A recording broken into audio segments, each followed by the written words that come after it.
Imagine a tent at the edge of a river, not a palace, not a marble hall lit by oil lamps and guarded by silk-robed attendants. A military tent, cold at the edges, smelling of leather and campaign dust. Outside, beyond the canvas, the Danube moved in the dark, slow and indifferent, as rivers tend to be. Inside, a man sat alone. He was not a young man. His face carried years the way stone carries water damage, quietly, accumulating without complaint. On any given morning, he would put on armor and command legions. He would receive ambassadors and settle the disputes of nations. He would make decisions that sent men to their deaths and saved others from theirs. But right now, in this tent, at this hour, he was just a person who could not quiet his own mind. So he picked up a pen, and he wrote, not to history, not to posterity, not to impress anyone or leave a record of his brilliance. He wrote to himself, short, private reminders that he needed to hear again in the dark when everything else grew loud. You could leave life right now, he wrote one evening. Let that determine what you do and say and think. His name was Marcus Aurelius. He ruled the Roman Empire from 161 to 180 CE, the largest political structure the Western world had ever seen. And yet, the documents he left behind are not policy declarations or military strategy. They are the private notes of a man trying every single day to stay calm. That is where we begin tonight. Not with Marcus Aurelius the emperor. With Marcus Aurelius, the man who could not always sleep. You know something about that, perhaps. There is a particular kind of noise that does not come from outside. It does not need traffic or neighbors or a television left on in the next room. It generates itself somewhere behind the eyes, in the hours when the world finally goes quiet and the mind decides this is the perfect time to inventory every unresolved thing you carry. That noise is old. It was not new to you, and it was not new to him. Tonight, we are going to sit with what Marcus learned, not as a lesson in classical philosophy, not as a lecture you have to take notes on, but as a slow conversation in the dark. The kind of conversation you have when you are no longer trying to perform and something true can finally surface. There is a question at the center of everything Marcus wrote. He returned to it again and again across hundreds of private entries, across 2 decades of an exhausting reign. We will get to that question. But first, we need to understand the noise. Let your shoulders drop slightly. Because what brought Marcus back to his journal night after night was not so different from what brings you here tonight. There are 2 kinds of tiredness that most people confuse for each other. One is the body asking for rest. The other is something harder to name, the self asking for permission to stop performing. We will circle back to that difference later. But for now, simply notice which one feels true right now. The river kept moving, the lamp stayed low, and Marcus kept writing. The journals reveal a man who was acutely aware of the gap between the public expectation and the private reality. The emperor was supposed to be above doubt, above the ordinary machinery of human anxiety. And yet here he was, in candlelight, writing to himself things he could not say to anyone else. There is something quietly radical about that, about a person at the height of public power choosing consistently to return to private honesty, choosing to examine rather than merely perform, choosing the lamp and the page over the sleep he could not always find. Think about what you carry that no one else can see. The particular weight of being the person others assume is fine, is handling it, is not struggling the way they privately struggle. Most people, regardless of the size of their external life, carry something that is not visible from the outside. Marcus carried his, and he wrote it down, not because writing solved anything immediately, but because something in the act of naming a difficulty, of giving it language and shape, changed the relationship to it. The unnamed thing has a way of filling the entire room. Once it has a name, it has edges, and edges mean it is not infinite. This is where we begin tonight, not with the marble emperor, with the man who needed to write in the dark in order to face the light. The question he returned to again and again through 2 decades of ruling the world's most powerful empire was not grand or abstract. It was practical and daily. It was, what can I actually do about this? And what am I doing with it instead? That question is still good. It was good at the Danube in 170 CE. It is good in this room, in the dark, right now. Let it rest here for a moment. We will come back to it. Chapter 2, What You Actually Control. He was 20 years old when the Emperor Hadrian pointed at him and said, "That one," not as a compliment, as a burden. Hadrian was arranging succession, the careful, precarious architecture of who would inherit Rome. Marcus was not first in line. He was not even second.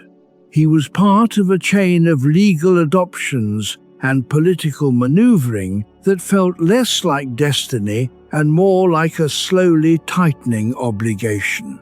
Marcus did not ask for any of it. And here is the first thing that becomes clear. When you read his private notes, he never pretended to be in control of what the world handed him. He only ever tried to be in control of what he did with it. The Stoics had a word for this distinction. Epictetus, who had been enslaved before becoming one of the most influential teachers of his era, taught it clearly. He said, there are things within our power and things outside our power. Within our power, our judgments, our impulses, our desires. Outside our power, the body, reputation, property, the choices of others. Everything in this framework is sorted into one of 2 categories. Not to make you passive, not to say nothing matters, but to help you stop spending energy on what cannot be changed and start directing that energy toward what can. You may have done this already in the small hours when something at work went sideways or when a relationship changed without your permission and you spent the next 3 days replaying it. Not to solve it, to feel as if you could have controlled it, to find the moment where you could have done something different. And sometimes there was a moment like that. But often there was not, and the replaying continues anyway. Marcus understood this from the inside. He was Emperor of Rome, and still could not stop his generals from making decisions he disagreed with. He could not cure his own persistent illness. He could not keep his children alive. Several died in childhood. He could not stop the plague that swept the empire and killed hundreds of thousands. He could not control any of that. What he could control, what he came back to, again and again, was how he met each morning, what he chose to think about before the day's demands arrived, how he responded when someone tested his patience, whether he let his mind turn difficulty into catastrophe. This is not a small thing. It is, in fact, the only thing. And there is a quieter layer beneath even that. The control he practiced was not about willpower, it was about attention. Where you place your attention is, in most moments, genuinely yours to decide. And that placement toward what you can influence, away from what you cannot, is the whole discipline in concentrated form. Let your breath find its own rhythm for a moment. Marcus did not always get this right. The journals make that clear. He lost the thread on difficult days. He felt the old pulls of pride and frustration and the need to be right.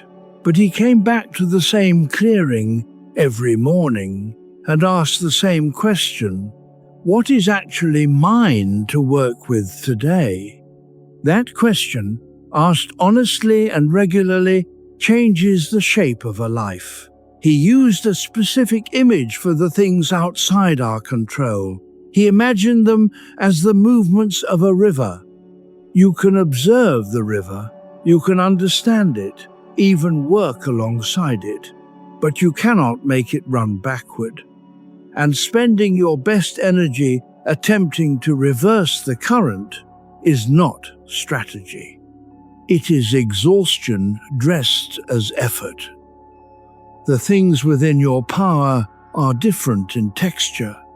They are closer, more responsive. They change when you turn your attention to them. Your reaction to an insult, your decision about how to spend the first hour of the morning, whether you allow a fear to expand into a belief about the future, or whether you examine it first. These are yours. They respond to you. Think of a difficulty you carried through the past year that, in hindsight, was largely outside your power to change. An outcome that was determined by factors beyond your reach. A person's choice that you could not influence, no matter how you reasoned or pleaded or adjusted your approach. How much of your best attention went into trying to change it? And how much went into deciding how you would carry it? Marcus would not have phrased this as a criticism. He made the same mistake himself, repeatedly. The journals are partly a record of noticing himself spending energy on the uncontrollable and then gently redirecting. The noticing is not failure. The noticing is the practice. What changes over time is not that you stop wanting to control the uncontrollable. You are human. The wanting will arrive as reliably as hunger. What changes is the speed with which you recognize it and the willingness to redirect before the exhaustion sets in. That speed is the whole of what Marcus was training, and it is a skill. It is not given. It is earned through repetition, through the writing in the dark, through the question asked again in the morning. Chapter 3, Anxiety begins in judgment. Here is something worth sitting with. Marcus did not write about events the way a reporter might. He did not say, "Today the barbarians crossed the river and I was angry." He wrote about the structure of his reaction, where it came from, what it was made of, whether it was necessary. He was, in a word, curious about his own mind, not self-critical, not self-congratulatory, curious. He wrote, and this was not new with him, he had learned it from the Stoic teachers before him, that it is never the event itself that disturbs us. It is the judgment we attach to the event. The story we tell about it the moment after it happens. Think about a moment when someone said something unkind to you. The words landed, the chest tightened, and immediately, within a breath, the mind began its work. They always do this. They do not respect me. I should have said something. Why did I not say something? The words were the event. Everything after was judgment. And the judgment, not the words, is what stayed with you at night. Marcus was not telling you to feel nothing. He was not suggesting that pain is imaginary or that difficulty should be shrugged off. He was pointing to something more precise than that. He was saying the gap between what happens and what we think about what happens, that gap is where our suffering lives. And that gap can be widened with practice, not with willpower, not with discipline that looks like a clenched jaw and white knuckles, with something more like curiosity. What just happened? What am I actually reacting to? Is this thought useful? Is this interpretation the only one available? Just for a moment, let the next breath come in slowly, because what Marcus practiced, alone in that tent, night after night, was not the suppression of feeling, it was the examination of interpretation. He was not trying to feel less, he was trying to see more clearly. And clarity, over time, is one of the quietest paths to calm. Here is the small detail that changes everything. The judgment is not the truth of the situation. It is a response to the situation. And a response, unlike the situation itself, is something you can revisit, something that can be examined, loosened, sometimes gently replaced. The situation happened. That is done. What you do with your interpretation of it is still in motion. He had a word for the automatic story. He called it the impression, the first instant reaction that the mind produces when something arrives. And his teacher Epictetus had said, never simply trust the impression, examine it first. What does it mean to examine an impression? It means asking, is this actually what is happening? Or is this my interpretation of what is happening? And beneath that, where did this interpretation come from? Most of the automatic stories we run about difficult events were written a long time ago. They were learned responses to situations that resembled the current one.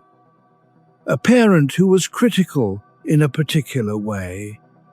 A classroom experience that left a specific mark. A failure that arrived in early adulthood and left an explanation behind it that the mind kept applying quietly to situations that were only superficially similar. The interpretation arrives instantly. The examination takes work. And most people, most of the time, skip the examination and accept the interpretation as fact. Marcus refused to do this. Not perfectly, not always, but consistently enough that his baseline anxiety lowered over decades. The impressions still arrived. He simply stopped treating them as final verdicts. Think of one story your mind tells regularly about yourself or your circumstances. A recurring narrative. Something that explains why things are difficult, or why certain outcomes are unlikely, or why some version of you is limited in a specific way. Now ask, where did that story come from? What was its original evidence? Is that evidence still current? Has anything happened in the years since that should update the narrative? These are not rhetorical questions. They are the actual questions Marcus was asking in his journal. Slowly, without rush. The story is not you. It is a habit of interpretation. And habits with enough patient attention can change. Chapter 4. The first Stoic pause. There is a skill so small it almost seems like nothing. 1 second. A single breath between something happening and your response to it. Epictetus described it this way. The first thing to do when an impression arrives is to say to it, wait. Just wait. I will examine you before I decide what you are. In modern terms, you might call it a pause, a beat, a moment of non-reaction. Imagine a Tuesday afternoon. Your phone buzzes with a message from someone you work with. You read it once, twice. The tone feels off, clipped, dismissive, maybe even pointed. The familiar surge arrives. The stomach tightens. The mind begins composing a response before you have even fully read the message. Here is what Marcus would have recognized immediately. The response you are composing right now is not a response to the message. It is a response to your interpretation of the message. And the interpretation was formed in less than 3 seconds before you breathed, before you reread, before you checked whether the other person was simply having a hard day. The Stoic pause is not about being passive. It is about inserting one moment of ownership between the world's behavior and your own. One breath. One question. What is actually happening here separate from what I fear is happening? That question, asked honestly, changes the shape of most situations.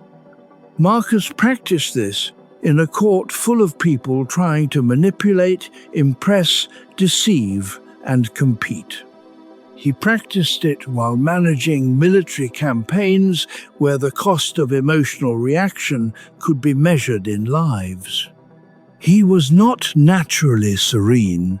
His notes suggest someone who struggled with impatience and irritation more than people imagine. But he came back to the pause every time as a skill, something to be worked at, something learnable. Let your jaw soften for a moment. The pause does not just protect you from reacting badly, it protects you from the exhaustion of constant reaction. When the body spends a day moving from one emotional spike to the next, it is tired in a way that sleep alone does not fully repair. The pause is, in this sense, a form of rest, an ongoing rest, a practice of not spending yourself on what does not deserve spending. Think of the energy that accumulates when you stop reacting to every provocation, not saved up exactly, more like redirected. Available for what you actually want to be available for. That is the first practical gift of the Stoic pause. And it is available the moment you choose it. He practiced it in the most difficult possible context, public power. Because in public power, every reaction is observed. Every micro-expression, every shift of posture, every pause that runs a beat too long, all of it is read and interpreted and reported. The court was a room full of people analyzing the emperor's face, and Marcus knew they were doing this, which made the practice of the pause even more deliberate. He was not inserting silence because he had time to think. He was inserting it because he had understood at a deep level that his first reaction was rarely his best one. There is a man named Montaigne, a French philosopher who came centuries after Marcus, who retreated to a tower in 1571 after losing his closest friend.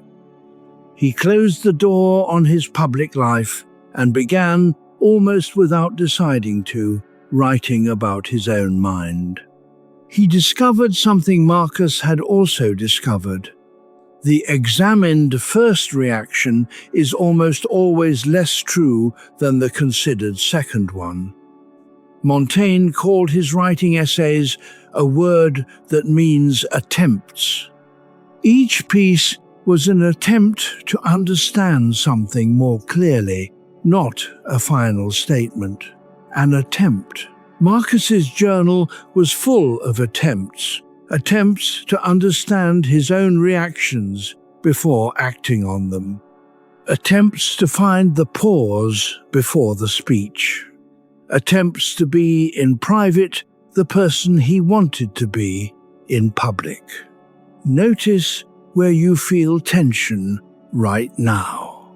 It might be in your shoulders or somewhere behind your eyes, or in the quiet hum of a thought that has not quite settled.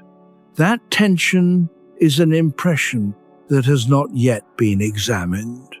You do not have to examine it tonight.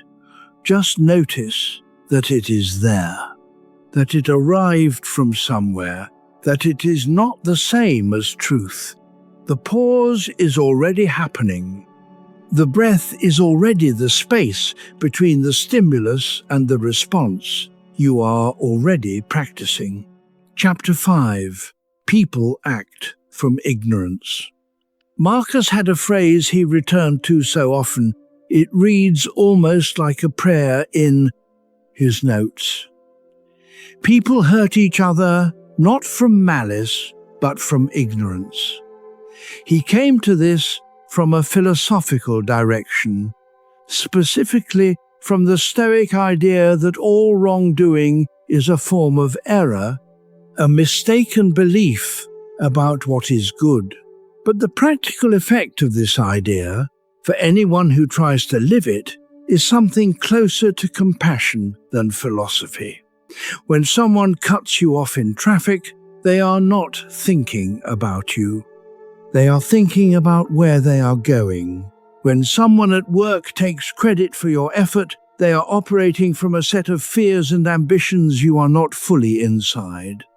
When a parent said something that still surfaces in you decades later, they were working with a limited map of emotional intelligence, a map they were given, not one they chose. This does not excuse any of it, but it changes the weight of it. One of the most costly mental habits most people carry is the habit of assigning motive. Deciding that the person who hurt you knew exactly what they were doing and did it anyway. Sometimes that is true, but far more often, what looks like malice is actually a person acting out of their own fear, habit, or blind spot, with no clear sense of the impact they are leaving behind them. Marcus sat with terrible people, flatterers, manipulators, people who smiled in public and schemed in private. He was surrounded by the full range of human weakness, and he kept returning to the same steadying thought: they do not know any better right now. They are acting from what they believe serves them, and that belief is simply wrong. That is not indifference. That is not doormat philosophy. Marcus would have disagreed with all of them, corrected many of them, and occasionally exiled or punished some of them. But he did not let their behavior live inside him after it was done. Just let your shoulders soften for a moment, because that is the distinction worth carrying tonight. What other people do is theirs. What you do with what they did, that belongs to you. There is a reason this feels familiar, because somewhere in you, you already know this. The question is not whether it is true. The question is whether you are willing to practice it, to apply it to the specific person whose behavior is currently occupying space in your mind. Not to forgive them fully, not tonight, just to loosen the grip a degree. That loosening is not a gift to them. It is rest for you. He built this conviction not through philosophical reasoning alone, but through observation. He watched people carefully, consistently, over decades, and came to believe that most human cruelty is a form of misdirected fear, that the person who diminishes others is trying to make themselves feel larger, that the person who lies is trying to protect something they believe would be taken from them if the truth were known. This does not exonerate anyone. Marcus did not run an empire on the principle that bad behavior should go unchecked. He maintained consequences, upheld law, corrected and sometimes punished those who acted harmfully, but he did not add personal hatred to it. And the distinction between accountability and hatred turns out to be one of the most significant ones available in a human life. Because accountability is about the behavior. Hatred is about the person inside the behavior. And when you carry hatred for a person, you are hosting them in yourself, giving them real estate in your interior at your own expense, whether or not they are aware of it. Forgiveness is a concept that gets complicated quickly. Marcus did not use that word much. He used something closer to, understanding their error does not mean I share it. Their ignorance is theirs. My response is mine. Think about someone who hurt you in a way that still carries weight. You do not have to name them. Just feel the shape of whatever that carries. Now consider, what were they afraid of? Not to excuse them, just to see them more completely. Fear makes people small. Small people make choices that hurt others. That pattern is almost universal, and while it does not undo the damage, seeing the pattern clearly can remove some of the personal weight from what happened. What they did was about them. How you carry it is about you. Chapter 6. Stop negotiating with anger. Anger was one of the things Marcus wrote about most. Not because he was naturally calm about it, because he was not. He had a sharp mind and high standards. He cared deeply about honesty and duty and doing things correctly, which meant that when things were done incorrectly, when people were dishonest, careless, or cowardly, something in him rose up fast and hard. He knew this about himself. So he wrote about it. He wrote, "How much more grievous are the consequences of anger than the causes of it?" Read that slowly. The thing you are angry about, the comment, the slight, the betrayal, the carelessness, has a real cost. Acknowledge that. Marcus was not asking you to pretend it did not hurt, but then ask, what has my anger about it cost me? The hours replaying it. The conversations you rehearsed and never had. The sleep that left without you. The way your body held the tension for days after the incident itself had passed. The things you said when you were still heated that you would take back if you could.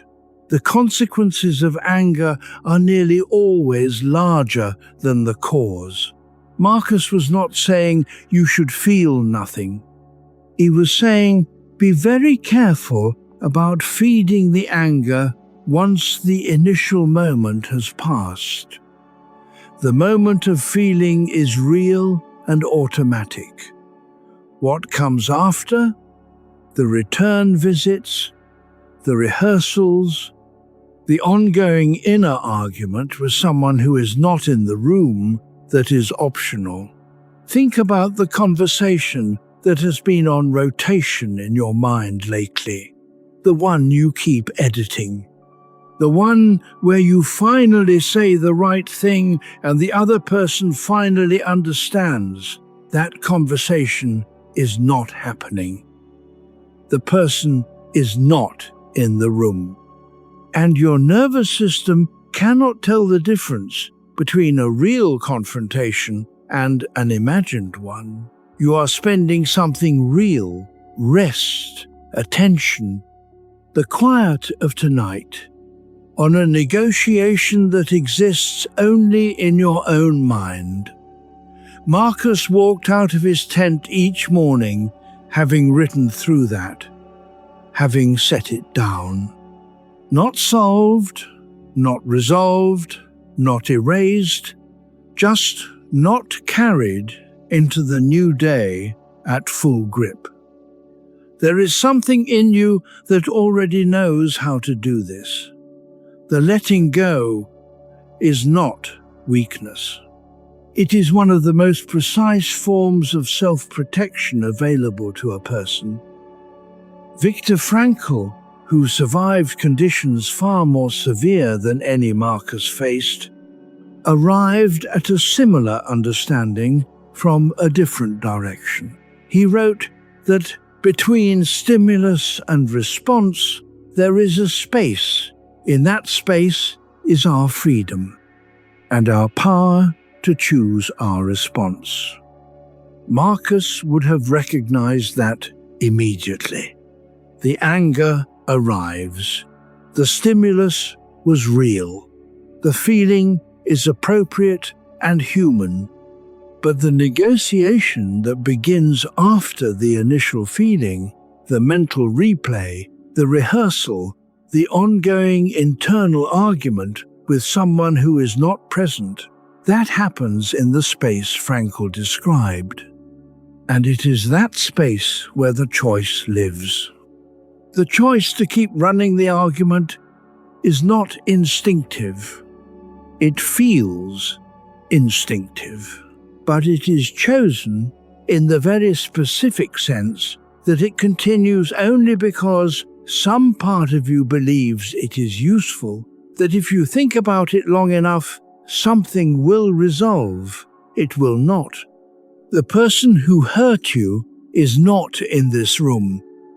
They cannot hear the argument, and your nervous system, running the simulation at full emotional intensity, cannot distinguish between the imagined confrontation and a real one.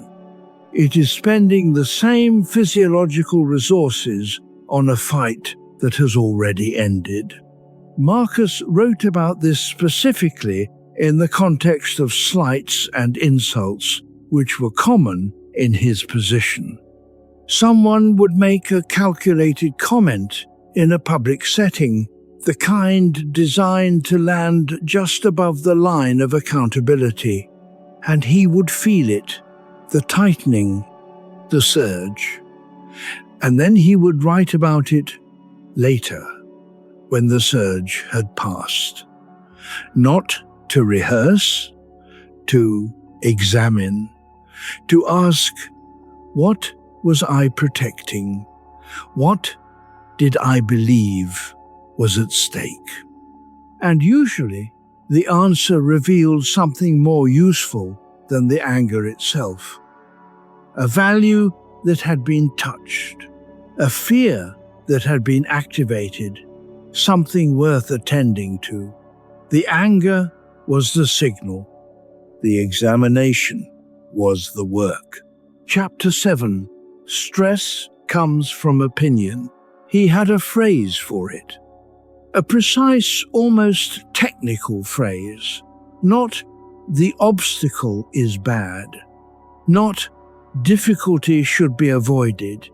His phrase was something closer to the obstacle is the raw material. Stress, in Marcus's understanding, was not caused by events. Events were neutral. A river floods. A general disobeys. A friendship ends. A reputation takes damage. These are events. They happen. Stress arrives when you tell yourself a particular kind of story about the event. The story of what it means about you. The story of what it says about your future. The story of whether this is proof that things always go this way, that they will never improve, that you were foolish to hope. Seneca, writing about a century before Marcus, put it plainly. We suffer more often in imagination than in reality. Think about the last time you were lying awake at something that was, in actual fact, finished. The event had passed. The damage, whatever it was, had been done. There was nothing happening in the room but your own body in the dark. And yet, the suffering was entirely present because the mind kept finding the event and going back into it, asking it to produce a different ending. The event was real. The additional suffering was made of opinion. This is the distinction Marcus made every morning. Not to be cold about it, not to be dismissive, but to ask what is actually happening right now in this moment. And then, what am I adding to it with my thinking? The actual difficulty is often much smaller than the thoughts surrounding it.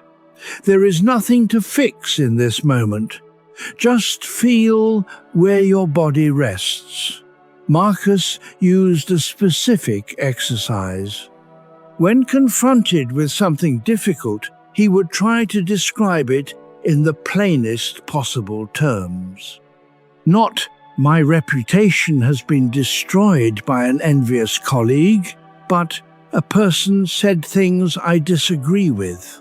Not, "Everything I worked for has been undone," but "A result I hoped for did not." Come, stripped of drama, stripped of narrative, events become more manageable, not easier, just more proportionate. And proportion is where calm lives. There is one more piece to this. The opinion we attach to events is not random. It comes from somewhere, a learned template, a way of interpreting the world that was built in earlier years and applied automatically ever since. Marcus knew that the template could be examined. Not dismantled entirely, just looked at. And looking is where the practice begins. This is also, if you sit with it, a quietly hopeful idea. Because if stress is partly made of opinion, then opinion is partly within your reach, not entirely. Not through sheer willpower, but through the gradual, patient practice of examining which stories you are telling about the events in your life. Marcus had a specific technique. He called it objective seeing. The practice of describing a situation as a neutral observer would describe it before his own emotional narrative had colored it completely. When a general made a decision Marcus thought was wrong, the opinion arrived fast. This is incompetence. This is a failure of loyalty. This will damage the campaign. The objective description was different. A general made a strategic choice that differs from mine. That is a starting point, not a verdict. From the objective description, Marcus could move toward a useful response. From the emotional narrative, he could only move toward reaction. You might try a version of this right now. Think of something that has been generating stress, a situation, a relationship, a circumstance at work. Now try to describe it in the plainest possible terms, the way you would describe it to someone who has no emotional stake in it. What is actually happening? Not what it means, not what it says about the future, just what is happening. Notice how the stress changes shape slightly when you do this. Not necessarily smaller, sometimes the plain description is still hard, but differently shaped, more specific, with edges. The mind can work with edges. What paralyzes us is the boundless, the narratives that grow in all directions and have no wall. Proportion is the wall. And the wall is something you can build, one honest description at a time. Chapter 8. The Discipline of Perception. There is a kind of training that the Stoics valued above almost all others. Not physical training, though Marcus campaigned on horseback through cold northern winters well into his 50s. Not rhetorical training, though he had studied philosophy since childhood. Not even moral training, in the sense of learning rules of conduct. The training they cared about most was perceptual, the training of how you see. Because what you see determines everything else. If you see a setback as disaster, you will respond to it as disaster. If you see an insult as an attack on your identity, you will defend your identity at full intensity. If you see uncertainty as evidence of impending catastrophe, you will carry catastrophe-level anxiety into situations that are simply uncertain. The Stoic practice was to retrain perception before emotion could act on misperception. Marcus practiced this with a kind of systematic patience. When he noticed a reaction building, frustration, pride, fear, he would pause and ask, "What am I seeing here? What am I actually looking at? And what am I projecting onto it?" A critic says your work is flawed. What are you actually seeing? A person with a different evaluation. What are you reading into it? Evidence that you are not enough. Those are two different things. And reacting to the second, when you are only actually experiencing the first, is where so much exhaustion is born. Imagine walking out of a difficult conversation feeling hollowed out. Not because anything catastrophic was said, but because somewhere in the middle of it, you stopped seeing the conversation and started seeing a verdict. You stopped hearing words and started hearing a summary of your worth. That shift happens fast, faster than thought. But it can be caught over time with the right kind of attention. Let the next breath come and go at its own pace, and catching it once creates the possibility of catching it again.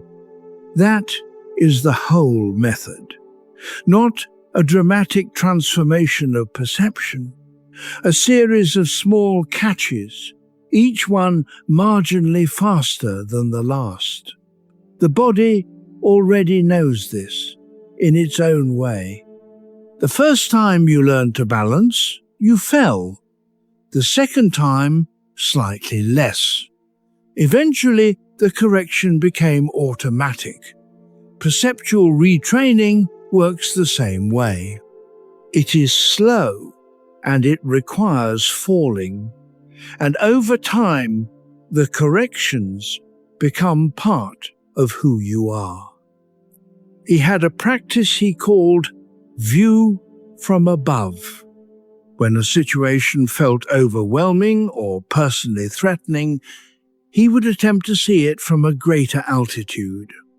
To imagine the scene as it might appear from the perspective of someone who was not inside it.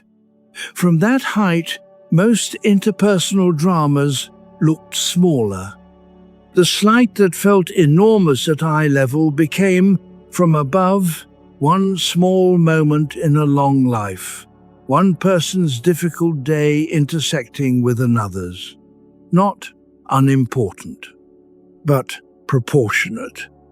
The psychiatrist Bessel van der Kolk, writing about trauma and the nervous system, described something Marcus would have recognized, that when we are threatened or overwhelmed, our perception narrows.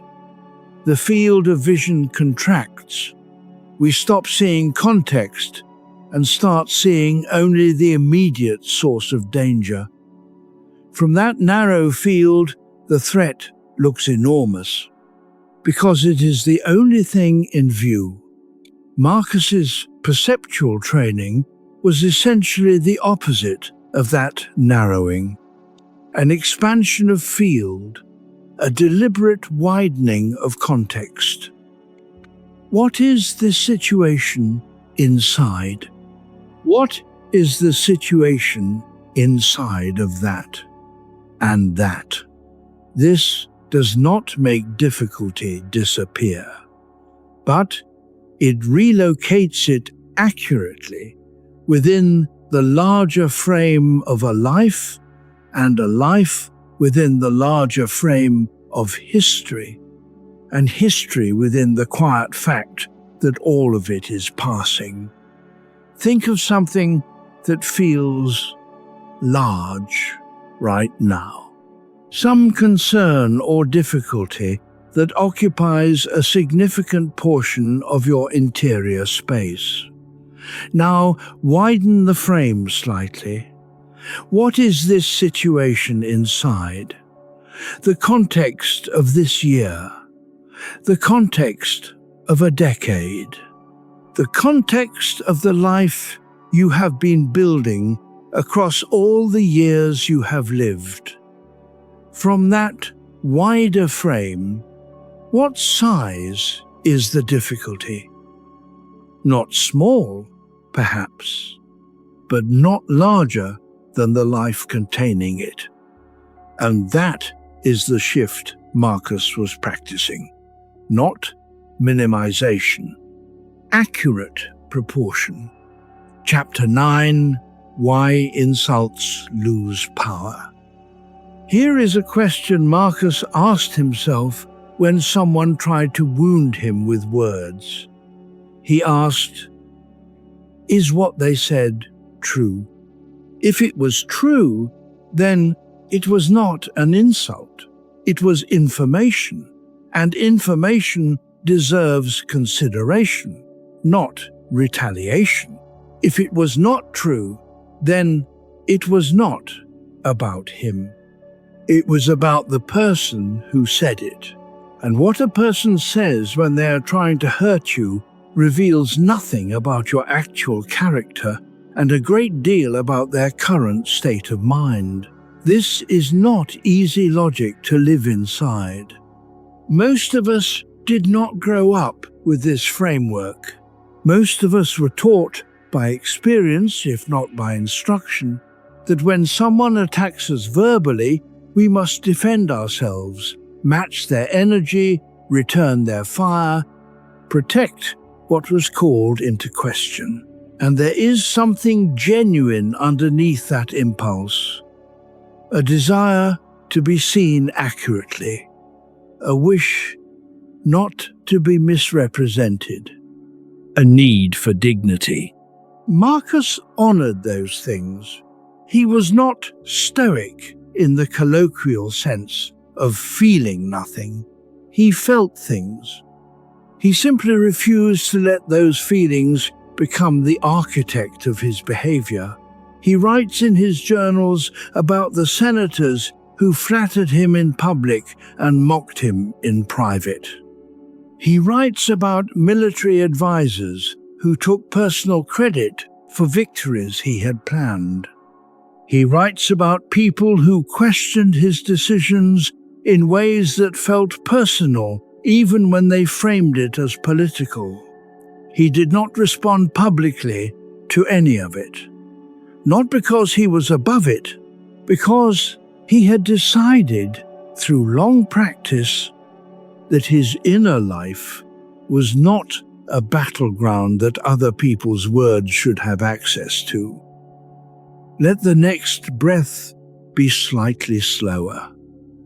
When someone says something unkind about your work, your choices, your appearance, your past, there is a moment before it lands fully, a breath of space, where you can ask, does this person know me? Do their words carry the weight of truth? Or are they throwing from their own struggle and I just happen to be standing in range? That question does not always produce calm, but it reorients the power. The insult can only wound you in the place you already believe you are wounded. And that belief, not the other person's words, is the thing most worth examining. He had watched what happened to people who gave away this power routinely, who spent their energy defending against every slight, real or perceived, who calibrated their daily mood by the weather of other people's opinions. Those people were never at rest, because other people's opinions shift constantly without regard for your need for steadiness. You could not build a stable interior life on a foundation that moved every time someone in the vicinity said something unkind. Marcus built his foundation elsewhere, on values he had chosen rather than opinions he had received, on his sense of what he was trying to do rather than how others were evaluating it, on the practice of asking at the end of each day, not what did people think of me today, but did I act in alignment with what I believe? Those are different questions. And the first one has no stable answer because it changes with every room you enter. Think of something someone said about you that still carries a charge. Something that surfaces occasionally in quiet moments, especially at night. Now ask, is it true? Not, might it be partially true in some fringe interpretation? But is the core of it accurate? If yes, that is information worth considering, not punishment. Information. If no, then ask, whose inner state does this reveal? What was happening in the person who said it that produced those words? The insult tells you very little about you. It tells you quite a lot about where the other person was standing when they reached for it. And once you can see it that way clearly, the charge begins to drain. Not immediately, over time. With the patient practice of asking the question each time the memory surfaces, eventually the memory surfaces less often, because you have stopped finding new pain in it. Chapter 10. Overthinking the Future. He called it the projection of imagination. The practice of taking a current circumstance and running it forward in time, extending it, extrapolating it, turning a present difficulty into a future catastrophe. This is one of the mind's most ancient habits. It is not irrational. There are survival advantages to anticipating what might go wrong. But the mind was not designed to run this process all night, without purpose, without resolution, without any actual information about what tomorrow will hold. Marcus wrote about this often. He noticed in himself the tendency to take a small uncertainty and build from it.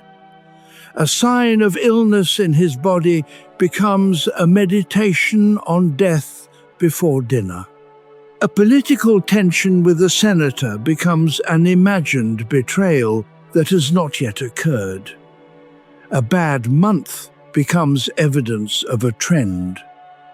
The mind is a pattern finder. It looks for trends, for shapes, for what comes next.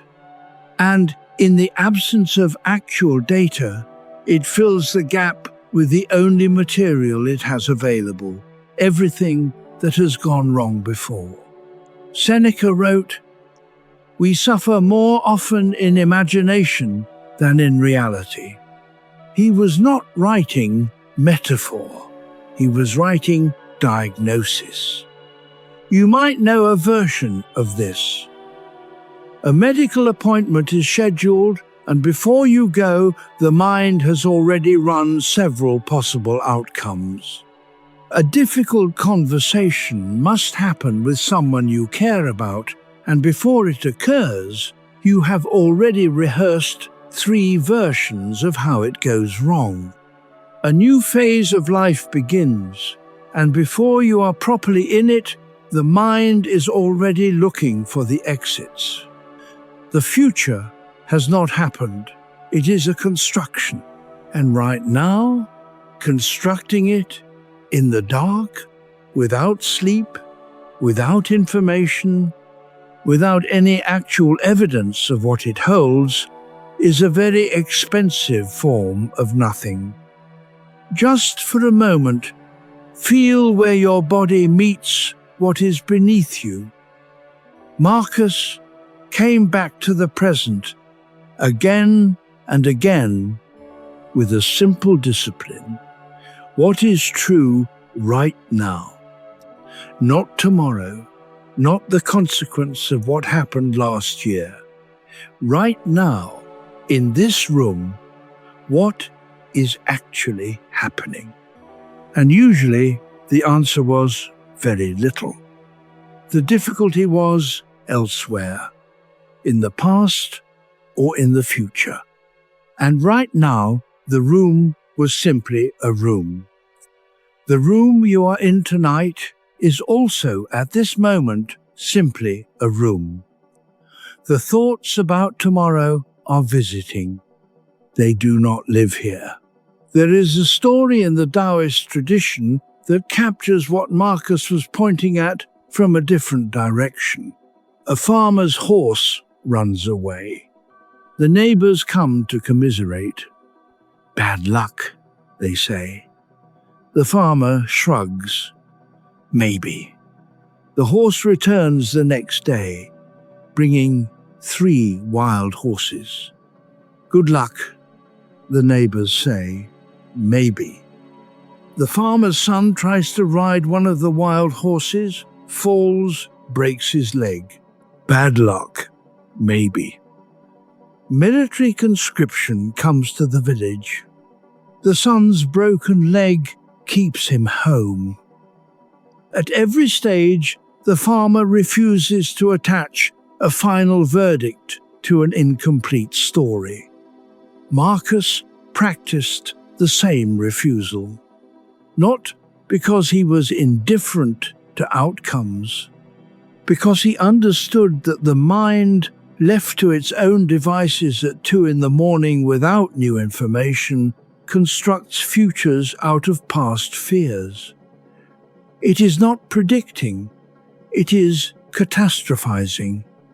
And catastrophizing pretends to be useful because it feels like preparation.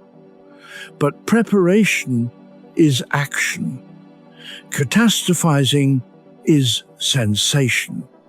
And sensation without action is just suffering. The practical version of what Marcus did is this. When the mind begins to run a dark future scenario, he would ask, what do I actually know right now? Not what I fear, not what might happen. What do I actually know? And then he would work with only that. The rest, the elaborate scaffolding of possible disasters, he would set aside. Not permanently, not forever, just for tonight. Because tonight, none of those possibilities are happening. What is happening is this room, this breath, this moment. And this moment does not require the scenarios the mind is generating about tomorrow. The scenarios can wait. The present cannot be lived in retrospect. It can only be lived now. Chapter 11. The Shortness of Everything. He wrote it plainly. Everything is impermanent, not as a lament, as a tool. Marcus spent long passages of his private notes sitting with the fact that everything he was surrounded by, the power, the marble, the court, the generals and senators and philosophers he admired, would be gone, not eventually, soon, in the long view. He was interested in the Roman emperors before him. He would name them in his journal one after another. Think about where they are now. Where are their advisors? Their opponents? The men they loved and the men they despised? Gone, as completely as if they had never stood in sunlight. And this, to Marcus, was not cause for despair. It was cause for clarity. When you understand that your time is genuinely finite, not as an abstract fact, but as a lived reality, certain things stop mattering the way they did before. The small snubs, the petty competitions, the performance of status, the burning need to be right in an argument that nobody else will remember. They do not stop mattering entirely. You are human. The feelings arrive anyway. But they stop commanding the whole room. There is a famous account, likely embellished but instructive, of Roman generals returning from conquest in a triumphal parade through the city. Behind each victorious general, it is said, a slave would stand whispering, "Remember, you are mortal." Not to diminish the victory, to keep the general human, because the person who forgets their own mortality also tends to forget their own proportion, starts to believe the performance is real, starts to think that what feels permanent actually is. The shortness of everything, held lightly, is one of the most clarifying truths available to a human mind. Not tonight, not your death. Just the passing of this moment, this exact breath, this particular configuration of the room in the dark. It is happening, and then it is done, and that is enough. But the body already knew this. He used a specific practice around this.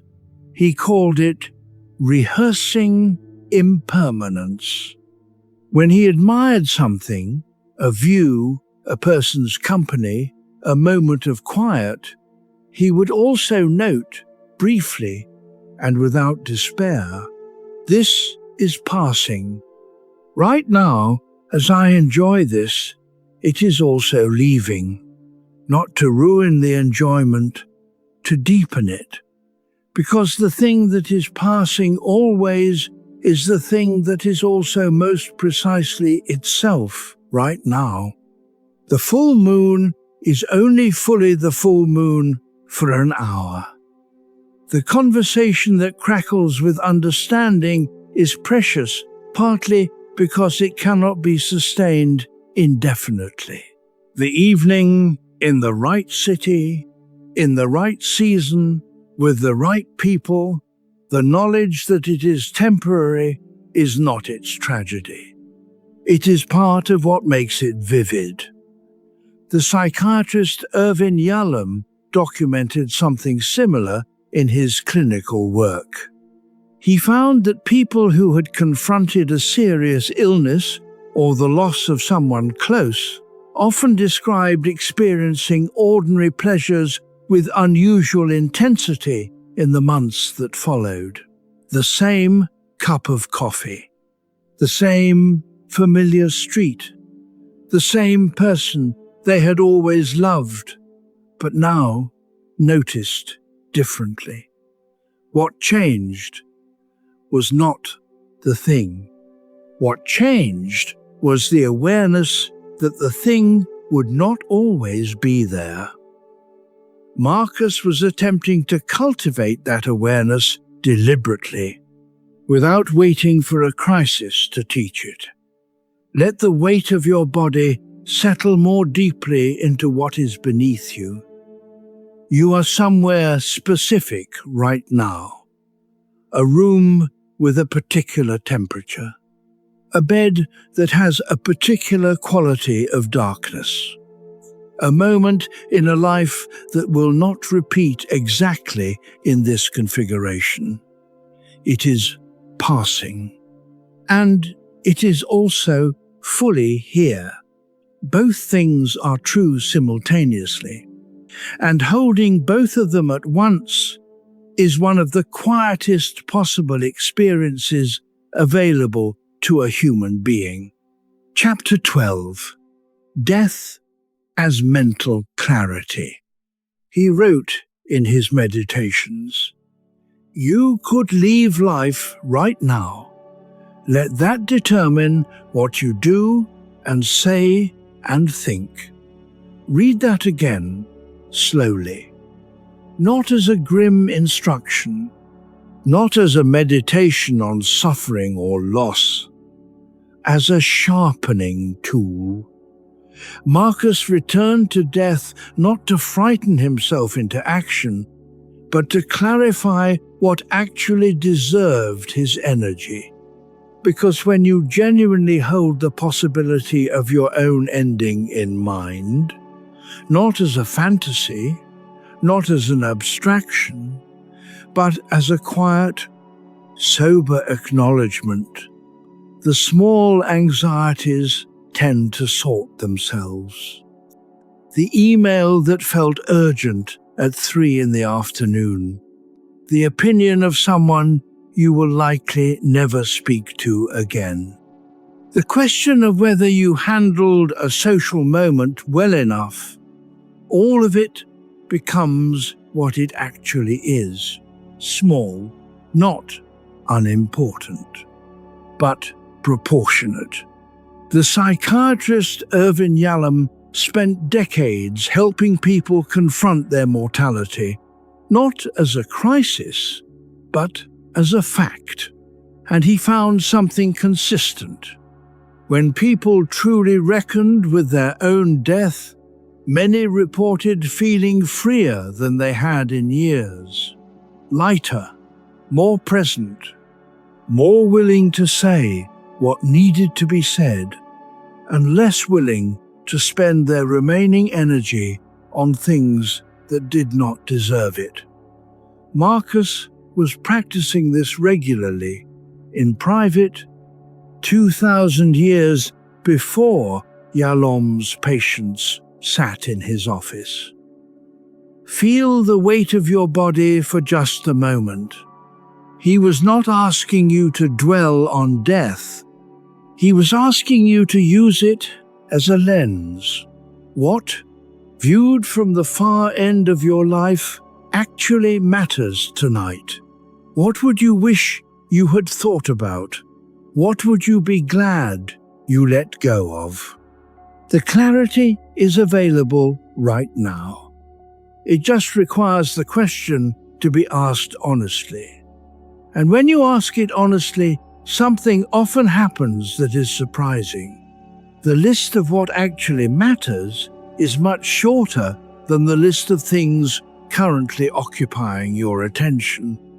The gap between those two lists is where most of the anxiety lives. He wrote about the emperors who had come before him with this same intention. Hadrian, who built an empire's infrastructure and then faded. Trajan, who conquered and was celebrated and is now mostly forgotten except by scholars. Augustus, who remade Rome and is remembered by a month named in his honor, though he himself has been gone for 2,000 years. Marcus listed them not to mourn them, but to remind himself. They were here fully, and then they were not, and the world continued. This is not nihilism. Marcus was not saying nothing matters. He was saying the things that seem to matter most right now, viewed from the far end of a life, tend to rearrange themselves. What rearranges upward is almost always what was genuinely relational, genuinely chosen, genuinely done with care. What rearranges downward is almost always what was performed. What was done for approval, for status, for the appearance of having it together. The deathbed rarely regrets the time spent with people you loved. It tends to regret the time spent worrying about people who did not ultimately matter. Marcus was not morbid, he was calibrating, using the longest available view to sort the urgent from the important, the performed from the genuine, the noise from the signal. And the calibration is available right now, at this hour, in this quiet. What would you be glad you thought about tonight, viewed from 10 years ahead? What would you wish you had set down and rested from? Both questions have answers. And the answers, if you let them, will do some of the sorting for you. You do not need to live differently overnight. Just see a little more clearly what deserves the morning. Chapter 13. Calm in public chaos. There were days when the court was pure theatre, petitioners with competing claims, generals with competing egos, senators with competing agendas, philosophers with competing definitions of virtue, ambassadors from regions Marcus could barely locate on a map, arriving with needs that had to be read between the lines of polite diplomatic language. And Marcus, at the center of it, trying to be present, fair, and unswayed. He wrote about this challenge in a way that feels remarkably current. The pressure to perform certainty when he felt uncertain. The pressure to appear emotionally stable when something had rattled him. The pressure to listen clearly when 3 people were talking at once, each believing their concern was the most urgent. What he discovered over time was this: the inner stability had to be built before the chaos arrived. Not during it, not after. The morning pages, his private writing before the day began, were not a luxury. They were structural. They were the quiet time in which he sorted his values, reminded himself of what he had chosen to care about, and set a kind of internal ground before the floor became crowded. You might think about the mornings you spend reactive, phone in hand before you are fully awake, the first information you receive belonging to someone else's need or opinion or emergency. The day starts already tilted, and it stays tilted because you never had a moment to find the level. Marcus's journal was his way of finding the level every single morning. He was not always successful at maintaining it through the day. He would lose the thread, snap at someone, or come close to it, feel the familiar rise of impatience, but he would always come back to what he had written. The written version of himself was steadier than the living one, and the living one was trying always to close the gap. There is nothing to fix right now. Just breathe. Public calm is not the absence of internal noise. It is the presence of something underneath the noise that has more weight. Something that was built before the noise arrived, and that holds its ground because it was laid deliberately. The morning is the architecture of the day. What you place there shapes everything that follows. He also understood something that modern research into attention has confirmed. The quality of your response to chaos is largely determined before the chaos arrives. A mind that enters a difficult situation having had no time to orient, no space to sort its values, no quiet moment in which to remember what actually matters. That mind will respond from habit, from whatever pattern was laid down most recently, from fear or fatigue or the accumulated irritations of the morning. A mind that has had 10 minutes of quiet, of writing, of intentional orientation, that mind has something to work from, a thread it can follow even when the room gets loud. Marcus was building that thread every morning. Consider the mornings when you were at your best in difficult interactions. When something tested you and you met it with a quality of response that surprised even you. When the room got difficult and you found somewhere in yourself a steadiness you did not know was there.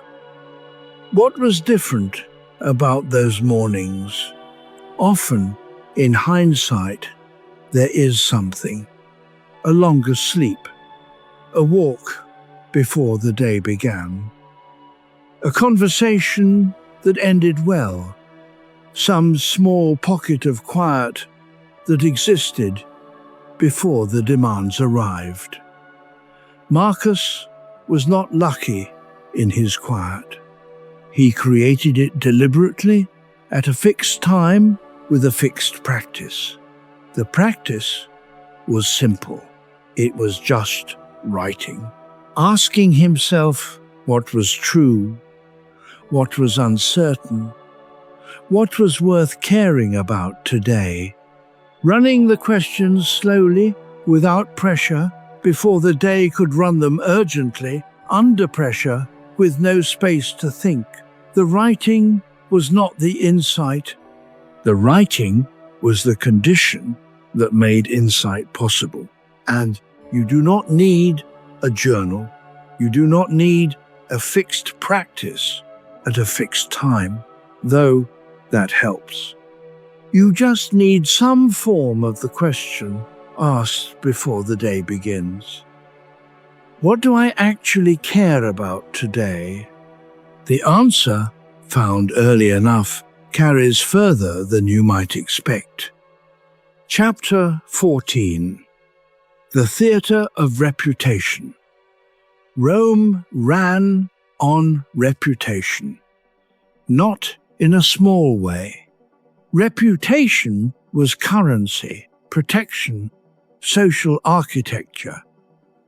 What people said about you in the corridors, whether you were a man of principle or a man of convenience, whether your word was reliable or conditional, shaped what was possible in your life. Marcus understood this. He was not naive about politics, but he also noticed something that many of his contemporaries missed. The pursuit of reputation had become, for many, a complete replacement for the thing reputation was supposed to represent. People were honest in public where it could be witnessed. They were generous where it could be recorded.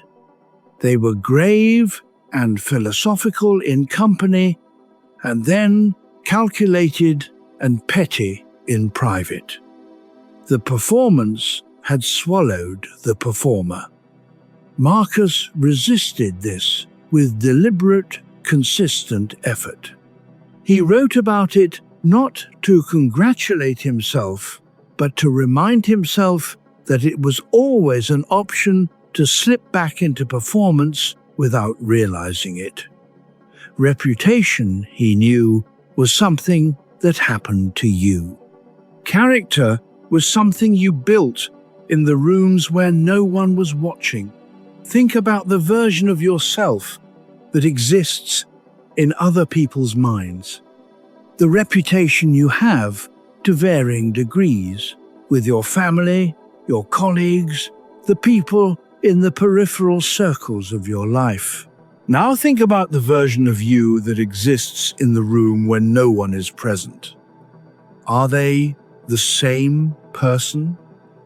Not in a shaming way, in a genuinely curious way, because if they are very different, if there is a gap between the public self and the private one, and that gap has weight, it tends to express itself at night as a vague unease, a restlessness that has no obvious cause, a sense of not quite being settled inside your own skin.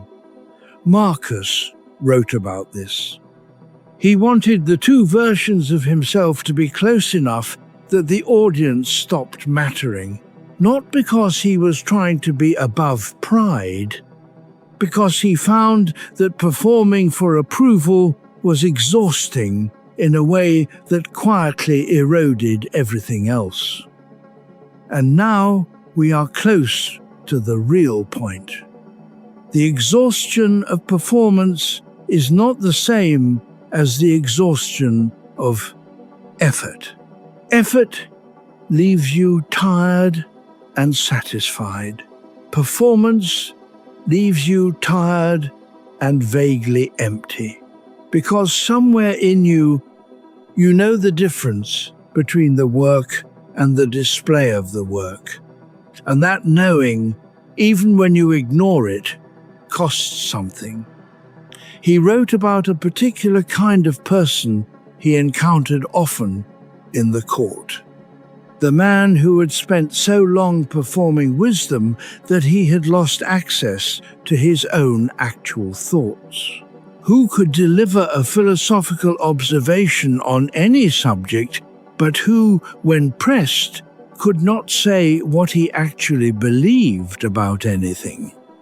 Because actual belief requires risking disapproval, and the performance had been protecting him from that risk for so long that the belief itself had atrophied. This was, to Marcus, a kind of invisible tragedy. The person was still present, still intelligent, still capable of beautiful speech, but the connection between the speech and the interior life had been severed so gradually that the person did not know it was gone. Marcus was trying to prevent this in himself. The journals were partly that prevention. A place where he could be wrong, be uncertain, be searching, be genuinely himself without the observation of the court. Think about where in your own life you have the most access to your actual thoughts. Not the edited version, not the version shaped for whoever is present, the actual thoughts. For some people, it is alone on a commute.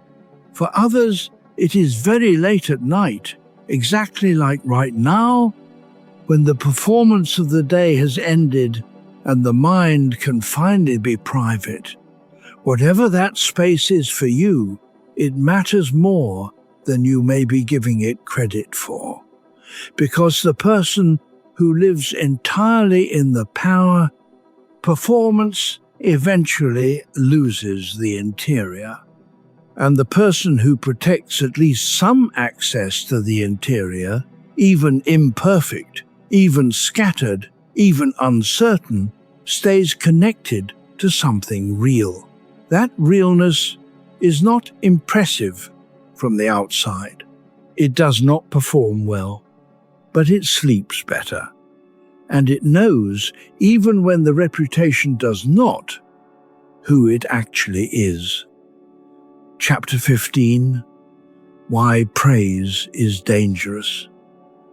He was suspicious of praise, not of gratitude, not of honest acknowledgement, not of the genuine pleasure of being appreciated, but of the particular intoxication that comes from being praised, the lift of it, the warmth, the way it can quietly begin to shape your decisions without you noticing. Marcus wrote about watching people at court recalibrate their behavior to receive more praise. Not consciously, gradually. The way a plant turns toward the light, not because it has decided to, but because the light is there and the organism responds. He saw it in generals who stopped giving honest assessments and started giving popular ones. He saw it in advisors who had once been direct and had slowly become agreeable. He did not want to become that. So he held praise at a slight distance. Received it, acknowledged it, but did not let it become the thing he was working toward.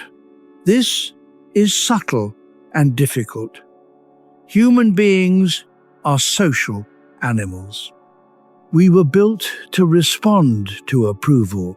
It registers in the same neurological regions as food and warmth. Withdrawing from it entirely would be strange and unnatural.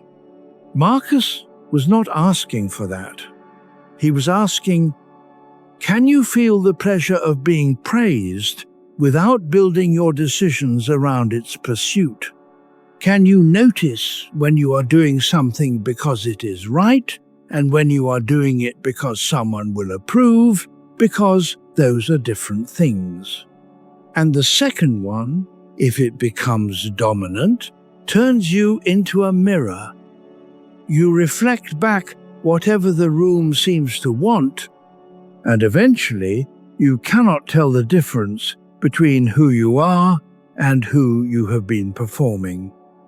Let your shoulders soften.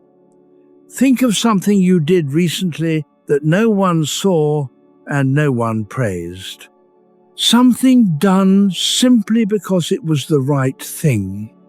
A small honesty, a kindness that went unwitnessed. How that felt, that sensation, whatever it was, is closer to what Marcus was pointing at than anything that came with applause. The most sustainable identity is one that does not require continuous external confirmation to hold its shape. He observed something specific about the relationship between praise and decision-making.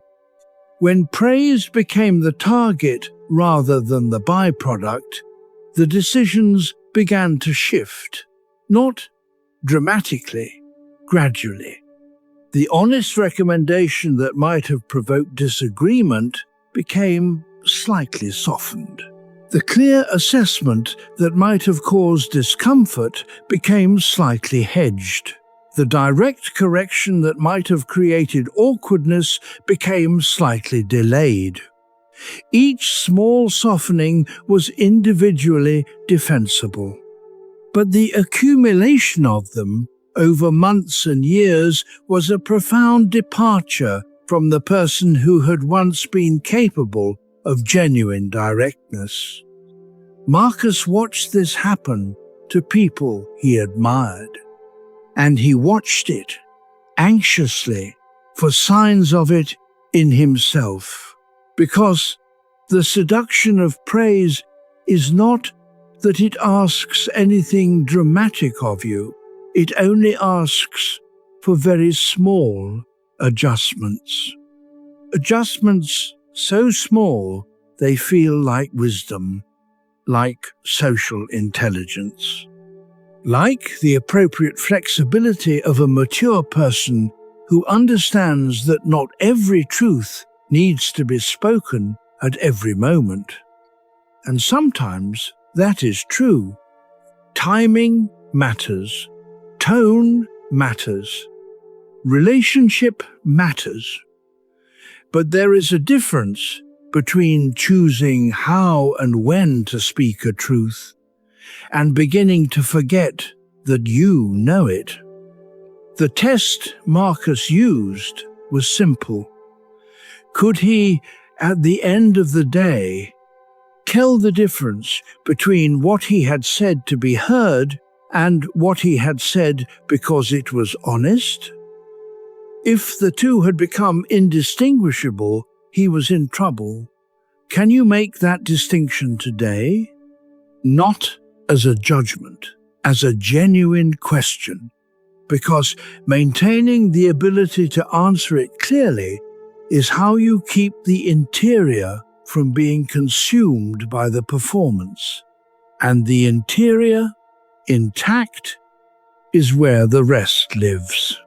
Chapter 16, Desire Without Dependence. Marcus had a phrase for the relationship he wanted with things outside himself. He called it preferred indifference. It is easily misunderstood.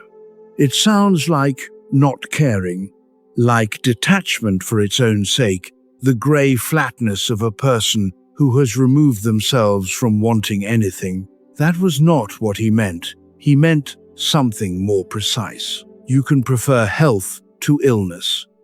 You can prefer success to failure.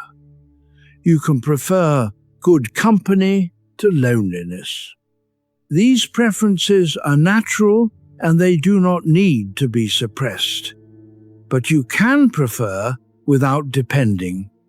Depending means, if I do not get this, something essential is broken. My peace, my worth, my ability to function. Preferring means, I would like this. If it comes, I will receive it with gratitude. If it does not, I will find a way to be whole without it. The difference sounds small. It is not. Think about something you are currently waiting for. An answer, an outcome, a change. Something that, if it arrives in the right form, will make things feel settled. And if it does not, the mind braces for it, even now. That bracing is the sign of dependence. The tight-knuckled grip around a future that is not in your hands. Marcus was a man who had access to virtually everything the ancient world considered desirable: wealth, power, honor, legacy. And he knew, perhaps more clearly than anyone, that none of it had the power to produce the thing he was actually seeking, which was the feeling of being inwardly quiet. That quietness was not available for purchase. It was not going to arrive when circumstances aligned perfectly. It was available right now if the grip loosened slightly. Just notice the grip. That is enough for tonight. Because once you can feel the grip, you have already created a small amount of distance from it. And distance is where the practice begins. He wrote about this in the context of the good things in his life, the philosophers whose company he valued, the administrators who were genuinely capable, the moments of natural beauty that the campaigns occasionally produced. He allowed himself to value these things, to receive them with gratitude, to be genuinely glad they existed, but he practiced not wrapping his well-being around them. The distinction is experiential, not philosophical. Gratitude feels open, dependence feels tight. Gratitude receives what is present. Dependence braces against what might be lost. You can feel the difference in the body if you pay attention. Think of something you love genuinely. A person, a place, a practice that has given your life something essential. Feel the gratitude for it, the warmth of that. Now notice if, beneath the gratitude, there is also a tightness, a bracing, a sense of, what would I do without this? That tightness is not wrong, it is human, but it changes the experience of the thing you love. It adds weight to the love, a kind of anxious edge that was not in the original feeling. Marcus was working toward love without the tightening, appreciation without the fear of loss woven through it. Not because the loss could not happen, it could, and sometimes it did, but because spending the experience of a good thing in anxiety about its ending is a way of losing it before it is gone. The good thing is here now. The ending, if it comes, will be faced when it comes. Tonight it is here, let it just be here. Chapter 17. The body obeys nature. He was often unwell. This surprises people. The image of Marcus Aurelius tends to be the bust, that steady marble face, serene and square-jawed, looking past the viewer at something important and eternal. The reality was a man with persistent chest pain, chronic sleep difficulties, a digestive system that troubled him throughout his campaigns, and enough physical difficulty to make his military service a genuine act of personal endurance. He never hid from it. He wrote about his body the way he wrote about everything, plainly, with curiosity, and without catastrophizing it into more than it was. His teacher, Epictetus, who had been enslaved and who suffered from a lame leg, had said something Marcus took seriously. The body and its limitations are outside our power. What is inside our power is how we relate to what the body gives us. This does not mean pretending pain is not real. It means refusing to add a narrative of doom on top of what is already there. You have had nights when the body would not cooperate, when something ached or would not settle, and the mind decided that the correct response was a full diagnostic spiral. This means that, which means this other thing, which leads eventually to a dark conclusion that seems, at 2 a.m, entirely rational, and in the daylight, it rarely holds up. Marcus practiced something simpler. He would name what the body was actually giving him: cold, tired, a specific discomfort in a specific place, not a narrative about what it meant, just the fact of it. And then he would continue, not through gritted teeth and sheer stoic will, through the practiced recognition that the body's limitations were not an emergency. They were part of being alive. They were, in fact, proof of it. Just breathe. The body is doing its work. Whatever the body is doing right now, the small sounds it makes, the weight of it, the rise and fall of the chest, it has been doing this without your assistance for your entire life. It knows how to continue. Let it continue. He wrote in a passage that reads almost like a conversation with himself about the habit of turning physical difficulty into psychological crisis. The body gives us a signal: fatigue, discomfort, a pain that flares unexpectedly, and the mind immediately begins its editorial work. What does this mean? Is this serious? Is this the beginning of something larger? And sometimes it is. Marcus was not naive about the body's signals. He paid attention to them, but he had noticed that the first response to physical difficulty was almost always an escalation. The mind took the body's honest message and amplified it before examining it. He tried to receive physical signals differently. With the same plain seeing he applied to everything else. What is actually there? Not what might it mean, what is actually there? The practice here is subtle and useful. When you feel something in the body that is uncomfortable, the automatic move is often toward narrative, toward the explanation, the diagnosis, the story about what this might become. Marcus was suggesting a pause before that move. Just the honest description. There is discomfort here, in this place, with this quality. Not an emergency. Just a signal worth noticing.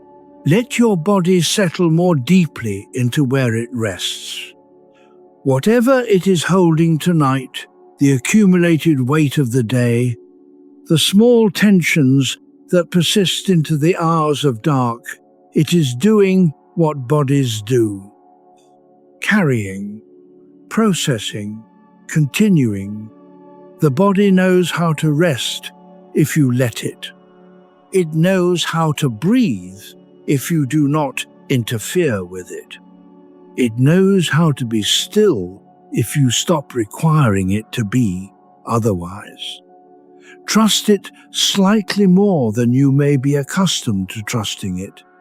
It has been carrying you your entire life without asking for much.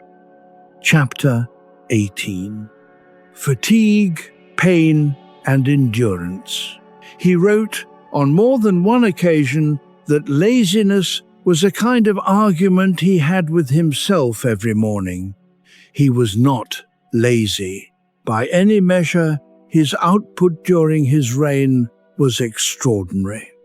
But he was human, which meant that there were mornings when rising felt like a negotiation, when the body argued for more rest and the obligations of the day argued back, and he had to find the thing that made getting up worth the effort. He wrote about this with unusual honesty for someone of his position. Most emperors left records designed to impress. Marcus left records of actual struggle. The modern understanding of endurance tends toward the heroic and the extreme, marathons, military service, dramatic survival stories. Marcus had a quieter definition. Endurance for him was the daily willingness to show up when showing up was not the easy choice. to attend to the work that needed attending to care again about things you had already cared about yesterday. This is a kind of endurance that does not make headlines, but it shapes a life. Think about what you have endured, not in the dramatic sense, but in the accumulative one. The long years of being a parent when you were also tired. The decade of work you gave to something that did not always give back. The repeated effort of showing up for a relationship that needed tending. The quiet work of continuing to be a person when the world did not always notice or reward it.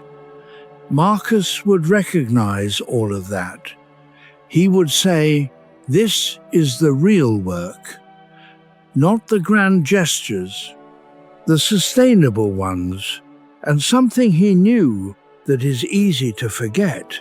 Endurance is not about not feeling the weight. It is about feeling it and choosing to carry it anyway. Not because you are invincible, but because you have decided that what you are carrying matters. Let your body be heavy for a moment. That heaviness is not weakness, it is honesty.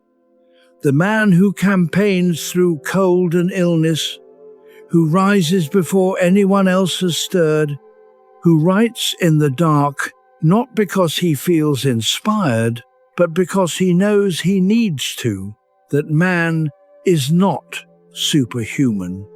He is simply someone who made a decision about who he wanted to be and renewed that decision daily.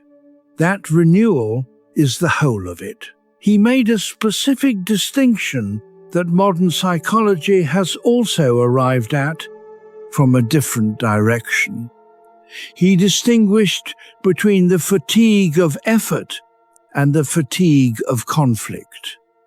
Effort makes you tired in a way that is ultimately replenishing. The tiredness after a day of work done well or a physical exertion chosen freely has a particular quality. It settles the body, it earns the rest. Conflict makes you tired in a different way. The tiredness of inner resistance, of fighting your own feelings, of maintaining a performance that costs more than it should, of carrying something you cannot put down and cannot fully hold. That tiredness does not replenish, it accumulates. Marcus noticed that much of his fatigue on the hardest days was not from the work itself, it was from the internal friction that accompanied the work. The judgment he applied to his own choices, the ongoing negotiation with his own standards, the worry that he was not adequate to what the day required. The effort was manageable. The self-doubt was exhausting.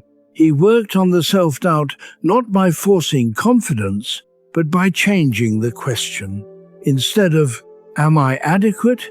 he asked, "What is required?" The first question has no stable answer. It changes with every mood, every failure, every difficult day. The second question is factual. It can be answered. And answering a factual question uses less of you than circling an unanswerable one. You have probably felt both kinds of tiredness. The clean tiredness after genuine effort, and the heavier one that comes from the friction, the judgment, the inner noise that follows you even into rest. The second kind is what this hour is for. Not to solve it, just to set it down for long enough that the body can remember what rest actually feels like. Chapter 19, The Morning Argument. He described it himself. Before light Before the household was awake, the mind would begin its argument against the day. It is cold, it is early, the bed is warm, the work can wait. No one will know if I rest for another hour. I am tired. I deserve this. He was the emperor of Rome, and he still had to talk himself out of bed. This is one of the most quietly reassuring passages in his journals, because it means that the negotiation you have with yourself on difficult mornings, the inner debate about whether to begin, whether you have enough in you, whether today deserves what you have left, is not a sign of weakness. It is apparently a feature of being conscious, regardless of your station. Marcus did not shame himself for having the argument. He noticed it. He named what was happening. He observed that the body was warm and the sheets were comfortable, and that these were not, in fact, sufficient reasons to abandon the day. And then he got up. But the getting up was not defiant or aggressive. He was not proving something to the morning. He was simply returning to a decision he had already made about who he wanted to be. The decision came first, every time. You may have your own version of the morning argument, not necessarily about rising, but about beginning, the project you keep almost starting, the conversation you keep almost having, the small risk that stays on the edge of being taken for months and then years. The morning argument in all its forms is the same argument: I am not quite ready yet. There is not quite enough in me yet. And Marcus's answer to himself was always the same: you do not need more. You need to begin. The beginning creates what it requires. And if you are still awake right now, listening in the dark, that too is a kind of beginning, a willingness to sit with the questions, a return to a practice of attention that has more value than you may be giving it credit for. He described the content of the argument with specificity. His mind told him, you could stay, the work will wait. You have earned this. The day will be the same whether you begin now or later. And he would counter, what kind of person have I decided to be? Is the warmth of the bed the actual reason I exist? Are the obligations I have taken on less real because of the hour? He was not harsh with himself in these exchanges. He did not call himself weak for wanting more sleep. He simply returned quietly to what he had chosen. The decision was made in a calm moment. And calm decisions should not be overturned by temporary discomfort. This applies beyond mornings. The argument that arrives in the middle of doing something hard, the voice that says, this is too difficult, this is not worth it, I was wrong to think I could do this. That argument also has a certain rhetorical structure. It sounds reasonable in the moment. It has evidence. It is persuasive. And it is almost always temporary. The person who waits out the argument, who continues not because they feel inspired, but because they made a decision before the feeling arrived, usually finds that the feeling changes on the other side of the resistance. Not always. Sometimes the argument is right. Sometimes the thing you are doing actually should be stopped. But most often, the argument in the middle of hard work is just the middle. It is not a verdict. It is a weather pattern. It passes if you let it. Marcus got up. Not because he felt like it, because he had already decided in a quieter moment that getting up was consistent with who he wanted to be, and the wanting to is not required. The deciding is enough. Chapter 20. Work without inner friction. He did not separate duty from philosophy. This is important. He did not think of the meditations as the private, interior Marcus, the real one, and the public duties of emperor as the outer performance. He tried to make them the same thing. The philosophy was not a retreat from the work, it was the method of doing the work well. When he sat with a difficult petition, the Stoic practice of perception was not on pause, it was operating. When he managed a general who was both valuable and difficult, the discipline of seeing the person clearly, without projection, without letting personal irritation distort his assessment, was not separate from the governance. It was the governance. This integration is what he was always working toward. Not a life divided into the authentic inner life and the performed outer one, a life where the inner practice shaped every outer act. There is something exhausting about the alternative, about being one person when you are alone and another person when you are required. The seam between them takes energy to maintain. You are always translating, always managing the gap. Most people know this seam. The person you are in the room where no one is watching, and the person you become when the performance is required. And the effort of shuttling between them over years and decades accumulates. Marcus wanted to eliminate the seam. He did not entirely succeed. No one does. But the wanting of it, the sustained effort toward integration, was itself part of what made him coherent. And coherence, it turns out, is restful. Just breathe. There is nothing to perform right now. There is something about knowing what you value that removes a great deal of internal negotiation. You do not have to decide each time what kind of person you are going to be. You already know. The decision was made earlier. And that frees something. Not perfectly, not permanently, but enough that the work can be done without quite so much resistance.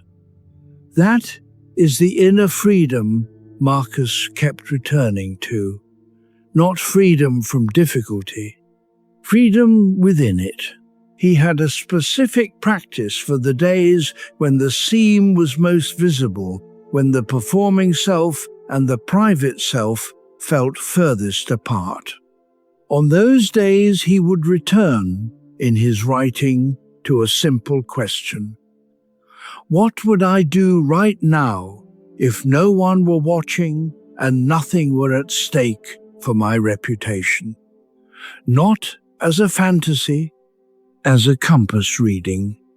The answer, he found, was often the same as what he was already doing, which was itself a kind of comfort. The integration was more real than the anxiety about it suggested, but occasionally the answer was different. Occasionally, the compass reading revealed a divergence, a moment where what he was doing was shaped more by the audience than by his actual values. And that divergence, once seen, could be corrected, quietly, without drama. Just a small adjustment back toward the interior. Think of the moment in your work, whatever your work is, when you are most fully yourself, when the audience stops mattering and the thing itself takes over.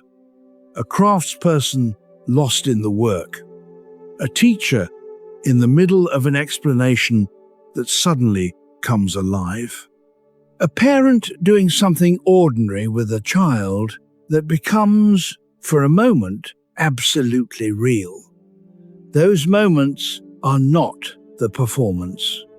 Those are the interior meeting the exterior without a seam between them. Marcus called this virtue inaction, not virtue as a moral quality, but virtue in its original Latin sense, strength, excellence, the full expression of capacity. You have had those moments. They are not accidents. They are the glimpses of what integration actually feels like. And integration, repeated enough, becomes something that no longer requires effort. It just becomes how you work. Chapter 21. Solitude in a Crowd. One of the strangest skills Marcus developed was the ability to be alone while surrounded by people. Not absent, not dissociated, genuinely present with others, and simultaneously inhabiting a private interior that the crowd could not enter. He described it as an inner retreat, a room within the room, a place he could return to within himself when the external environment became overwhelming or the social demands became too relentless. He wrote that the body can be in the city while the mind is in the wilderness. He was not romanticizing withdrawal. He understood that human beings needed other human beings, connection, conversation, the reality check of other minds. But he also understood that a person who has no interior space, no private room that belongs only to themselves, becomes subject to the atmosphere of wherever they find themselves. They take on the mood of the room. They become the crowd. You might recognize this, the family gathering or the workplace environment that has a particular emotional weather. And without intending to, you begin to carry that weather inside you. The gathering ends, you drive home, and you are still inside the emotional climate of somewhere you have already left. The inner retreat is the practice of noticing, I am in this room, but the room does not have to be inside me. Let the next breath be a small version of that retreat. Just one. This is not about being cold or disconnected. It is about the difference between empathy and absorption. Marcus cared deeply about the people around him. His journals show this in their very texture, the way he writes about individual people with specificity and humanity. But he had a self to bring to those connections, a self that was not dissolved in them, and that self was built in the private time, in the writing before the day, in the interior practice that the public life never had access to. Solitude in a crowd. It is a skill. And like all skills, it is available to anyone willing to practice it. The room you inhabit right now is one version of that interior. The quiet here, at this hour, is not nothing. It is where the self gets to be exactly itself, without modification.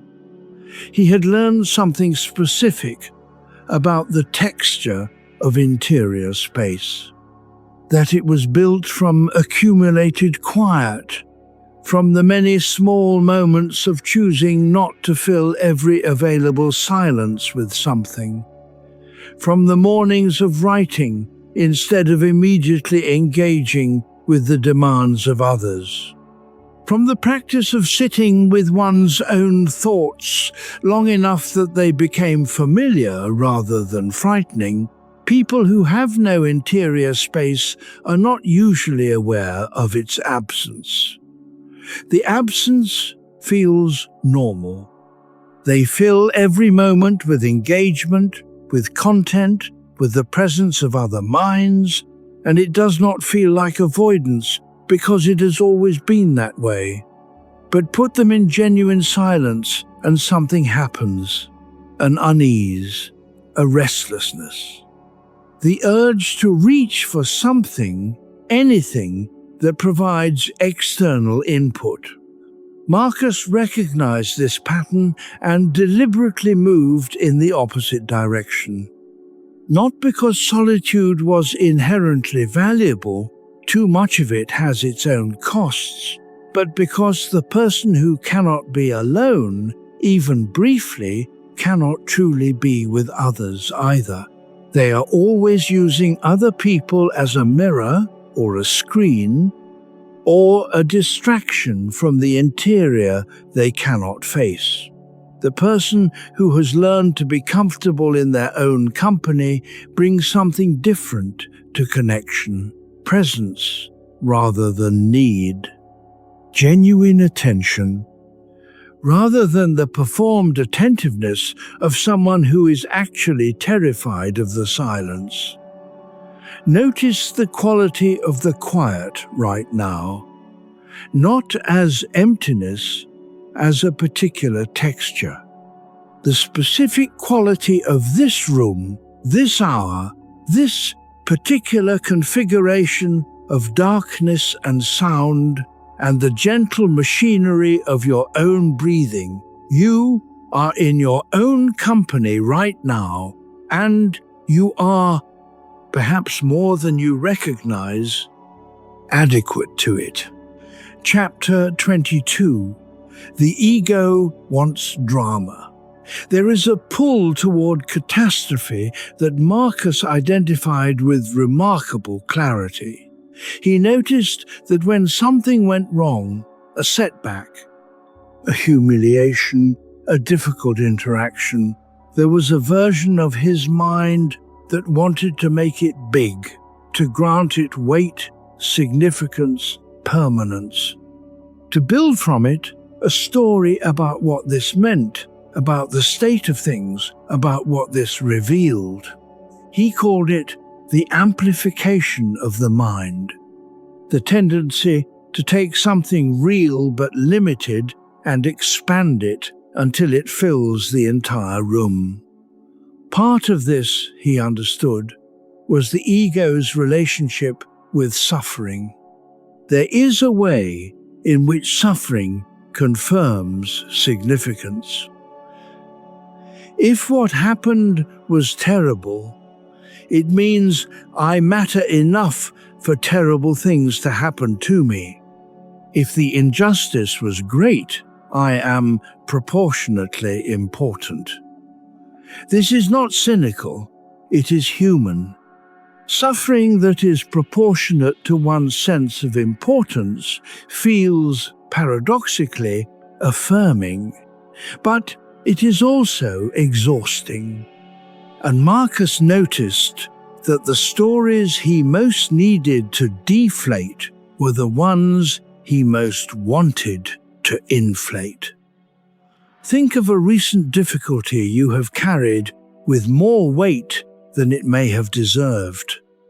Not to minimize it, but to ask, what story am I telling about this? And is the story bigger than the event? The event may have been real and painful. The story built around it may have made it larger still. A mistake becomes evidence of a pattern. A single moment of rejection becomes a verdict. One hard week becomes a forecast for the year. Marcus wrote against this constantly, not with cheerful denial, with plain sight. He would strip the story down. What actually happened? Just that. What can I actually know from that? Just this much. What is the most useful thing I can do with what I know? That third question is where the energy belongs. And here is the part that stays with you long after the rest has faded. The ego's drama is always loudest at night, in the absence of distraction, when the mind has full access to the story and no incoming information to revise it, which means this hour, right now, in the dark, is actually the best time to ask the stripping down question. What actually happened? Just that. That is enough to start. He also noticed something more subtle, that the ego's preference for drama was not only about self-importance, it was also, strangely, about safety. A large, dramatic story about a difficulty provides the illusion of explanation. If this thing happened because I am particularly cursed, or particularly significant, or because the world is particularly aligned against me, then at least there is a narrative. At least the event fits a shape. The alternative is more unsettling, that sometimes things go wrong for reasons that have nothing to do with us, that the universe is largely indifferent, that the setback was not a message, it was just a setback. The ego resists this. The ego would rather be the tragic protagonist than be a person to whom something unfortunate happened and to whom the universe owed no particular explanation. Marcus wrote against this resistance consistently. He kept returning to the plain description. The event is this size. My interpretation has made it this much larger. What is the actual size? And in the plain description, something usually becomes possible that was not possible in the drama movement response. The next practical step. Drama is paralyzing. Plain sight is generative. Let the weight of your body rest for a moment. Think of one thing you are carrying tonight that may be slightly larger in your interior than it is in actual fact. Not to dismiss it, just to try on the plain description. What is actually there? Just that. How large is just that? You may find it smaller than the story that surrounds it, or you may find it exactly as large as it felt, and now you have confirmed that the feeling is accurate. Either way, the plain description gives you something real to work with. Chapter 23. Inner peace is practiced. He never called it peace as a destination. He called it something more like a daily practice, a discipline, a skill that went stale without use and sharpened with regular attention. The popular idea of inner peace tends to suggest an arrival, that some people have it and some do not. And the ones who have it got there by having the right experiences or reading the right books or understanding something that other people missed. That once you have it, you keep it. Marcus would have disagreed with all of that. He wrote about losing his steadiness, about days when the practice failed and the old patterns rose up: irritation, pride, the defensive surge, the amplification. He wrote about returning to the work, not triumphant, not even particularly proud, just returning, because the return is the practice. There is a particular kind of cruelty that some people inflict on themselves after a moment of emotional disruption. They lose their calm, they react badly, they say something they did not quite mean, and then they add to the damage by spending the next 3 days judging themselves for having been human. The judgment is harder than the original mistake. Marcus wrote against this too. Return without ceremony, he advised himself. Do not hold the court of your own failures in public session. Notice what happened, understand it, and then get back to the practice without the punishment. That simplicity, notice, understand, return, is the actual rhythm of what he was doing, not a transformation, not an enlightenment, a practice, repeated, imperfect, sustainable. Notice the air moving in and out. You are not behind on this. You are in the middle of it. And the middle of a practice is exactly where the work lives. Not at the beginning, where everything is possible, not at the end, where it is all resolved. Right here, in the imperfect middle, where the real practice happens. Marcus spent 19 years in that middle. He never left it. And that sustained presence, that willingness to keep practicing without requiring perfection, is the thing most worth inheriting from him. He had a phrase for the person who expected calm to arrive without practice. He called it the beginner's mistake, assuming that wisdom is a destination you reach and then inhabit without further effort, as if understanding the principle once were the same as living it. Understanding the principle is the beginning. Living it requires the repetition, and repetition requires the willingness to fail at it regularly and return to it anyway. Marcus failed at it regularly. He lost his patience. He let his pride lead him somewhere unhelpful. He spent energy on uncontrollable things and had to recognize it after the fact and redirect. He was not successful at the practice every day.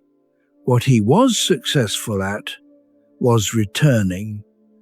Think about the practices in your own life that have given you something real. Whatever they are, physical, relational, creative, spiritual, the ones that actually change something in you over time. None of them were successful every session. None of them produced a steady upward line of improvement. All of them had the same structure: effort, failure, return. Effort, partial success, return.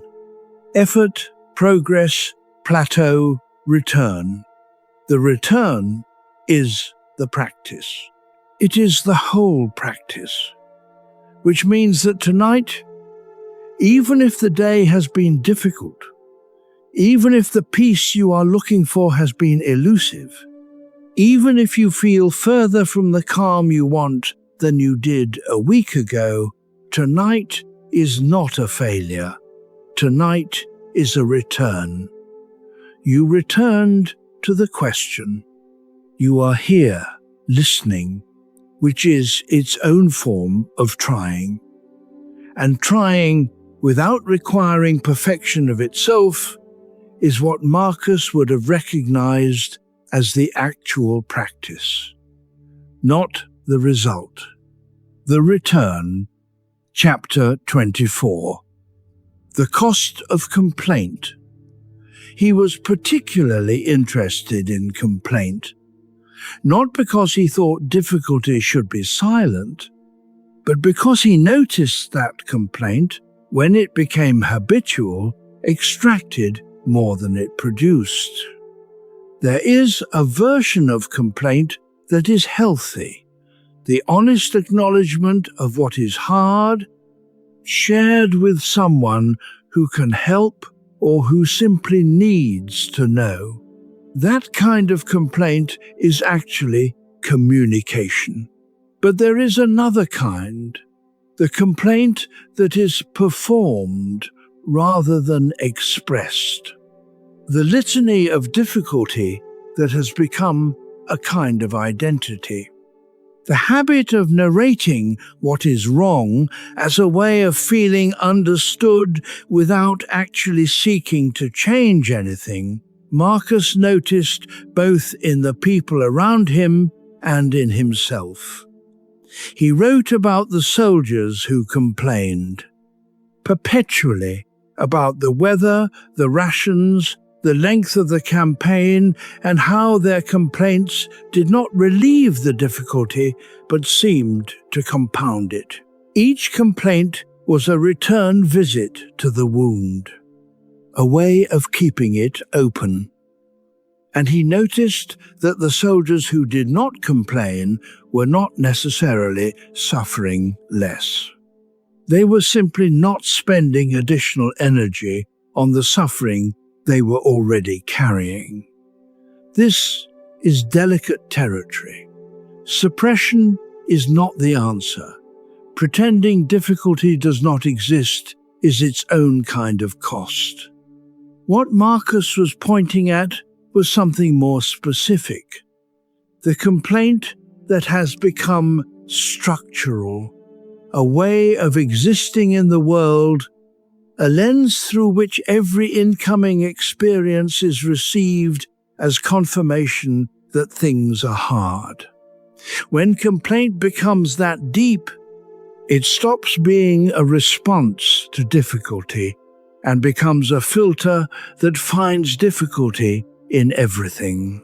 Notice the weight of your body for just a moment. The question is not whether you have things worth noticing. You do. The question is whether the noticing is serving you or only serving the habit of noticing. Because the mind, left to its own patterns, will find what it has been trained to look for. Train it over time toward what is also true, also present, also worth acknowledging. That is not denial, that is the harder and more honest seeing. He had a practical approach to this. When he noticed himself beginning to narrate a difficulty, when the inner monologue shifted toward listing what was wrong, what had not worked, what ought to be different, he would ask himself, is this observation useful? Useful in the specific sense of, does thinking this help me act differently? Does it change the situation? Does it help me understand something I did not understand before? If the answer was yes, the thought deserved his attention. A genuine identification of a problem that could be solved, or a pattern that could be changed, or a feeling that needed to be acknowledged, all of that was worth the noticing. If the answer was no, if the complaint was simply the mind returning to a familiar groove, a well-worn narrative about the way things were offered to no one and producing nothing, then he would try to redirect, not forcibly, not by shaming the complaint into silence, just by gently asking, "And what is also true right now?" Because it is almost always possible, if you look, to find something that is also true. Something present, functional, quietly worth acknowledging. The practice is not positive thinking. Marcus had no patience for false cheer. It is more like honest accounting. The difficulty is real and worth noting, and the thing beside the difficulty is also real and also worth noting. An honest count includes both. Notice the air in the room right now, the temperature, the particular quality of darkness. Notice that you are breathing without effort, that the body is doing its oldest work without requiring your attention. Notice that you are here. These are also true, right alongside whatever else is true tonight. An honest account includes all of it.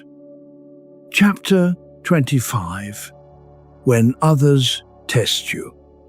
He kept coming back to the people who were most difficult, not the enemies in the field, though he had those too, the people inside the palace, the advisors who were reliably unreliable, the senators who smiled at his face and undermined his decisions at dinner, the family members whose behavior he could not control and whose choices sometimes humiliated him publicly.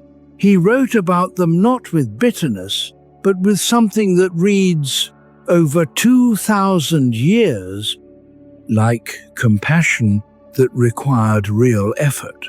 He reminded himself, this person is acting from their current understanding.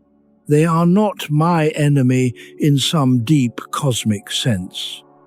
They are a person in motion, with limited vision, making choices from their own fear and ambition and confusion, just as I do. And then he would consider what response from me is actually useful here. Not useful to his pride, not useful to his reputation, useful to the actual situation. Sometimes useful meant a firm correction. Sometimes it meant patience. Sometimes it meant keeping his own counsel and not responding at all. But the response was always downstream of a question, not upstream of a reaction. Think about the most difficult person in your current life. Not someone from your past, someone present. Someone whose behavior regularly tests something in you. What would it mean to look at them the way Marcus tried to look at the people who frustrated him most? Not with approval, not with excusing what they do, but with the genuine question, what are they afraid of?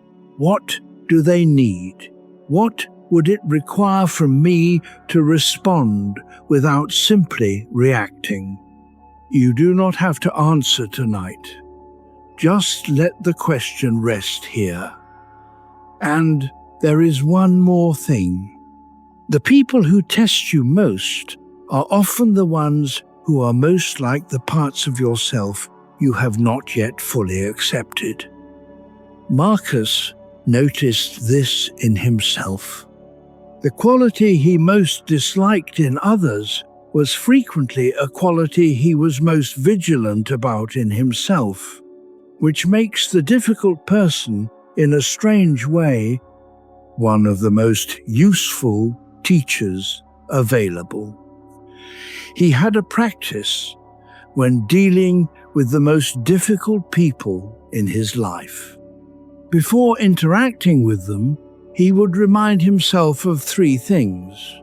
First, this person will likely behave in the way they have behaved before.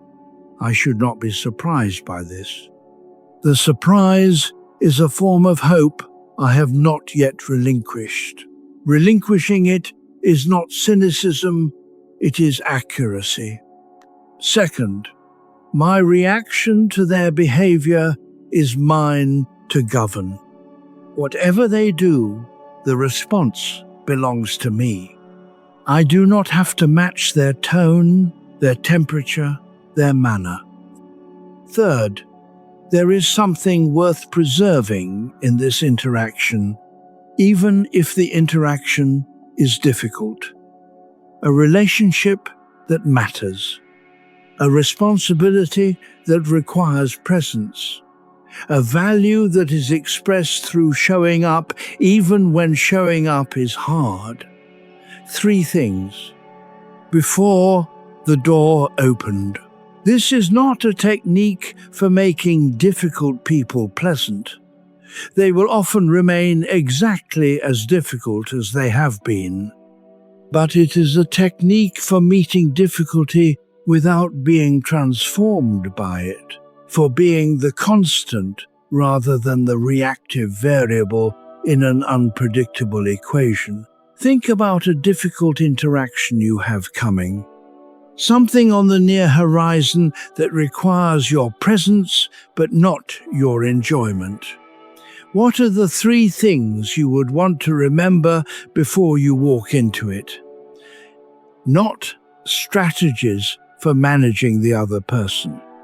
Things about yourself, about what you value, about how you want to be on the other side of it. Marcus found that knowing those things in advance was most of what he needed.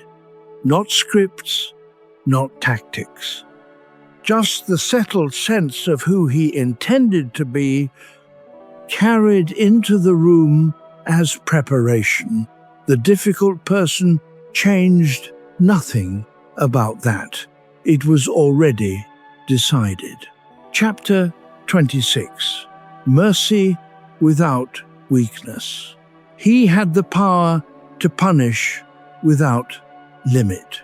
This is easy to forget when reading his private notes. He sounds like a person trying to be better. He does not sound like someone who holds absolute authority over millions of lives. But he did. A decision of exile, imprisonment, or death for anyone outside the most elite circles of the empire was within his power. And he used that power with restraint, not from timidity. Not from philosophical abstraction, from a specific conviction that mercy, exercised by someone with genuine power, was not softness. It was a demonstration that the self was not at the mercy of its own anger. He wrote about a senator who had publicly opposed him. The man had made Marcus look weak in front of allies. The temptation to respond in kind was real and understandable. Marcus chose instead to invite the senator to a private dinner, hear him out, and find the point of agreement beneath the disagreement. His advisors thought it was naive. The historical record suggests it was effective. But more than the political outcome, Marcus valued what it meant about who he was. The person who strikes back from wounded pride is controlled by the wound. The person who pauses, considers, and responds with proportion is controlled by their own values. Mercy was for him evidence of self-governance. Let your breath come in slowly. Now, you are probably not in a position to exile anyone, but you do have small versions of this available to you daily. The sharp response you chose not to send. The follow-up you did not pursue when you could have. The argument you let conclude imperfectly rather than return to for the last word. Each of those is a small act of mercy toward the situation, and simultaneously an act of mercy toward your own nervous system. The body does not need the wars you can avoid, and you will sleep better for not having fought them. He wrote about the exhaustion of revenge, which he had observed in others even when he had disciplined himself to avoid it.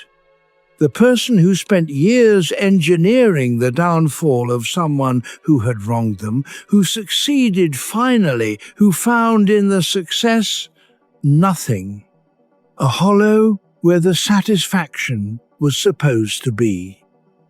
Because the revenge was always, ultimately, addressed to the past, and the past does not receive it. Only the present self does. And the present self has spent years in the service of a wound and arrives at the destination still carrying the wound with nothing else left. Marcus wanted something more useful than that. He wanted the response that addressed the actual situation rather than the story about the wound, the response that came from his values rather than his injury. This is mercy without weakness. Not the mercy of indifference, which does not actually care about the harm done.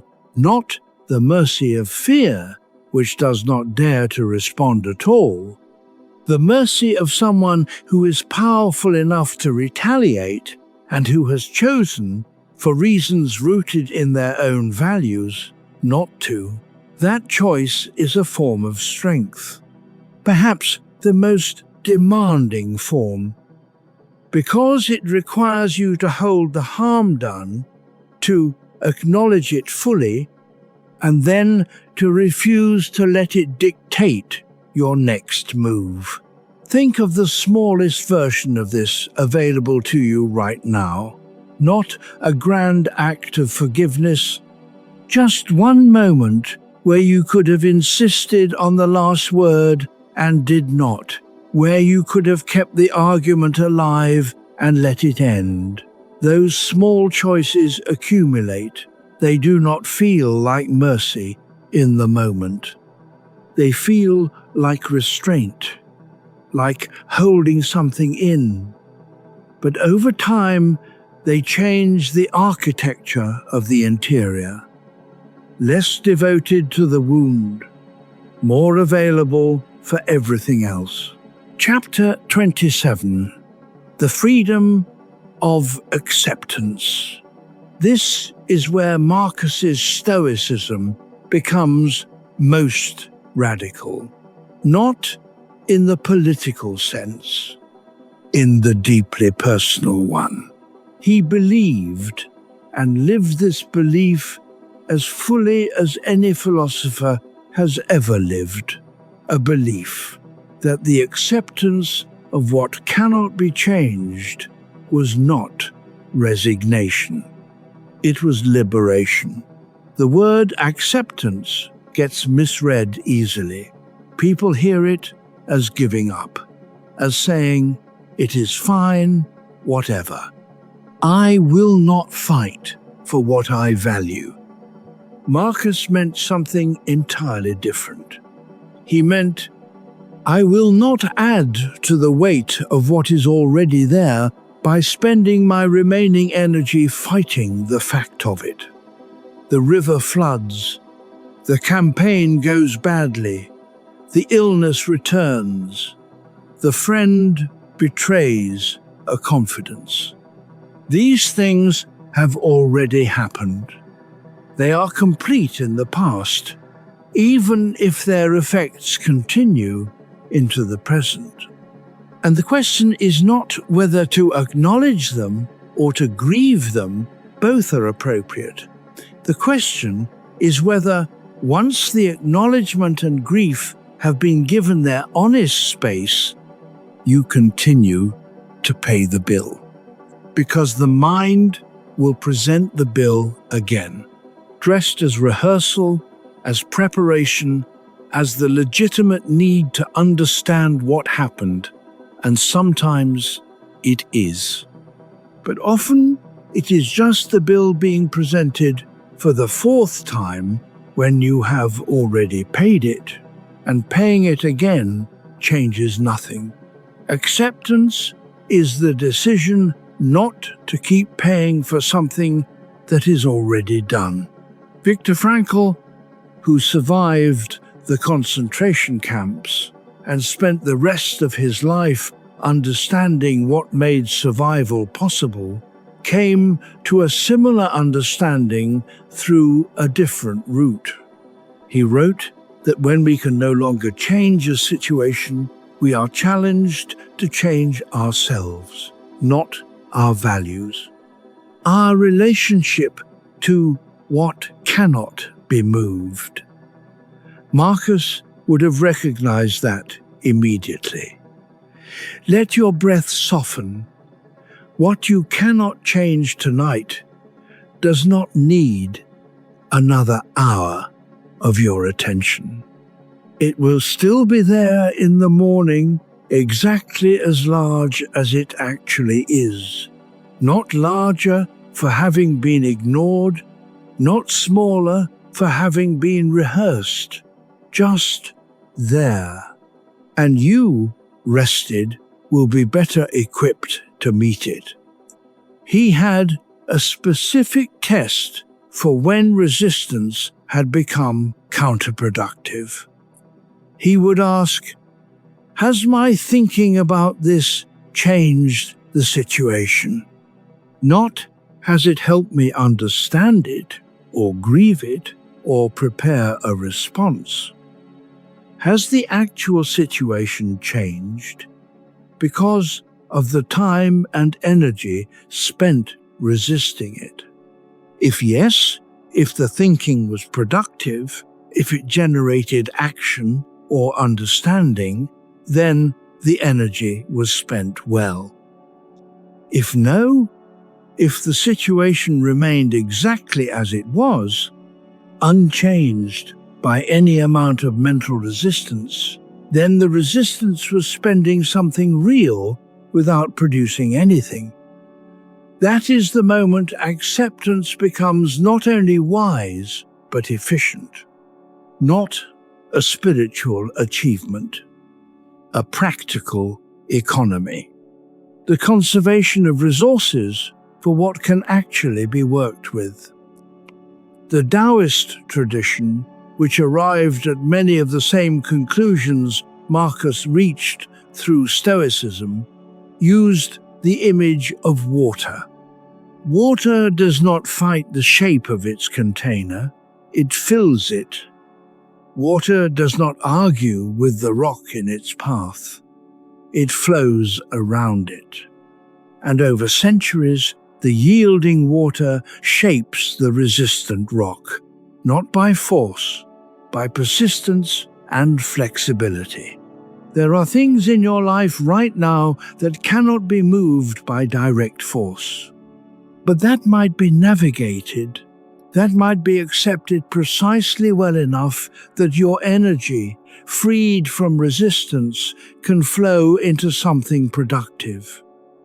Let your breath be like that for a moment. Not effortful, not controlled, just finding the shape of this moment. That is acceptance, not the grand philosophical kind, the small, practical, immediate kind, the kind available right now, in this breath, without anything needing to change. Chapter 28. Mental Health Through Order. He was rigorous about his routines, not because rigidity was a virtue for its own sake, because he had noticed in himself and in the people he observed most closely that order on the outside created something more spacious on the inside. When the structure of the day was clear, when he knew when he would write, when he would receive petitions, when he would take the air, when he would think privately, the mind had fewer decisions to make. And fewer decisions, he found, meant more of himself was available for the decisions that actually mattered.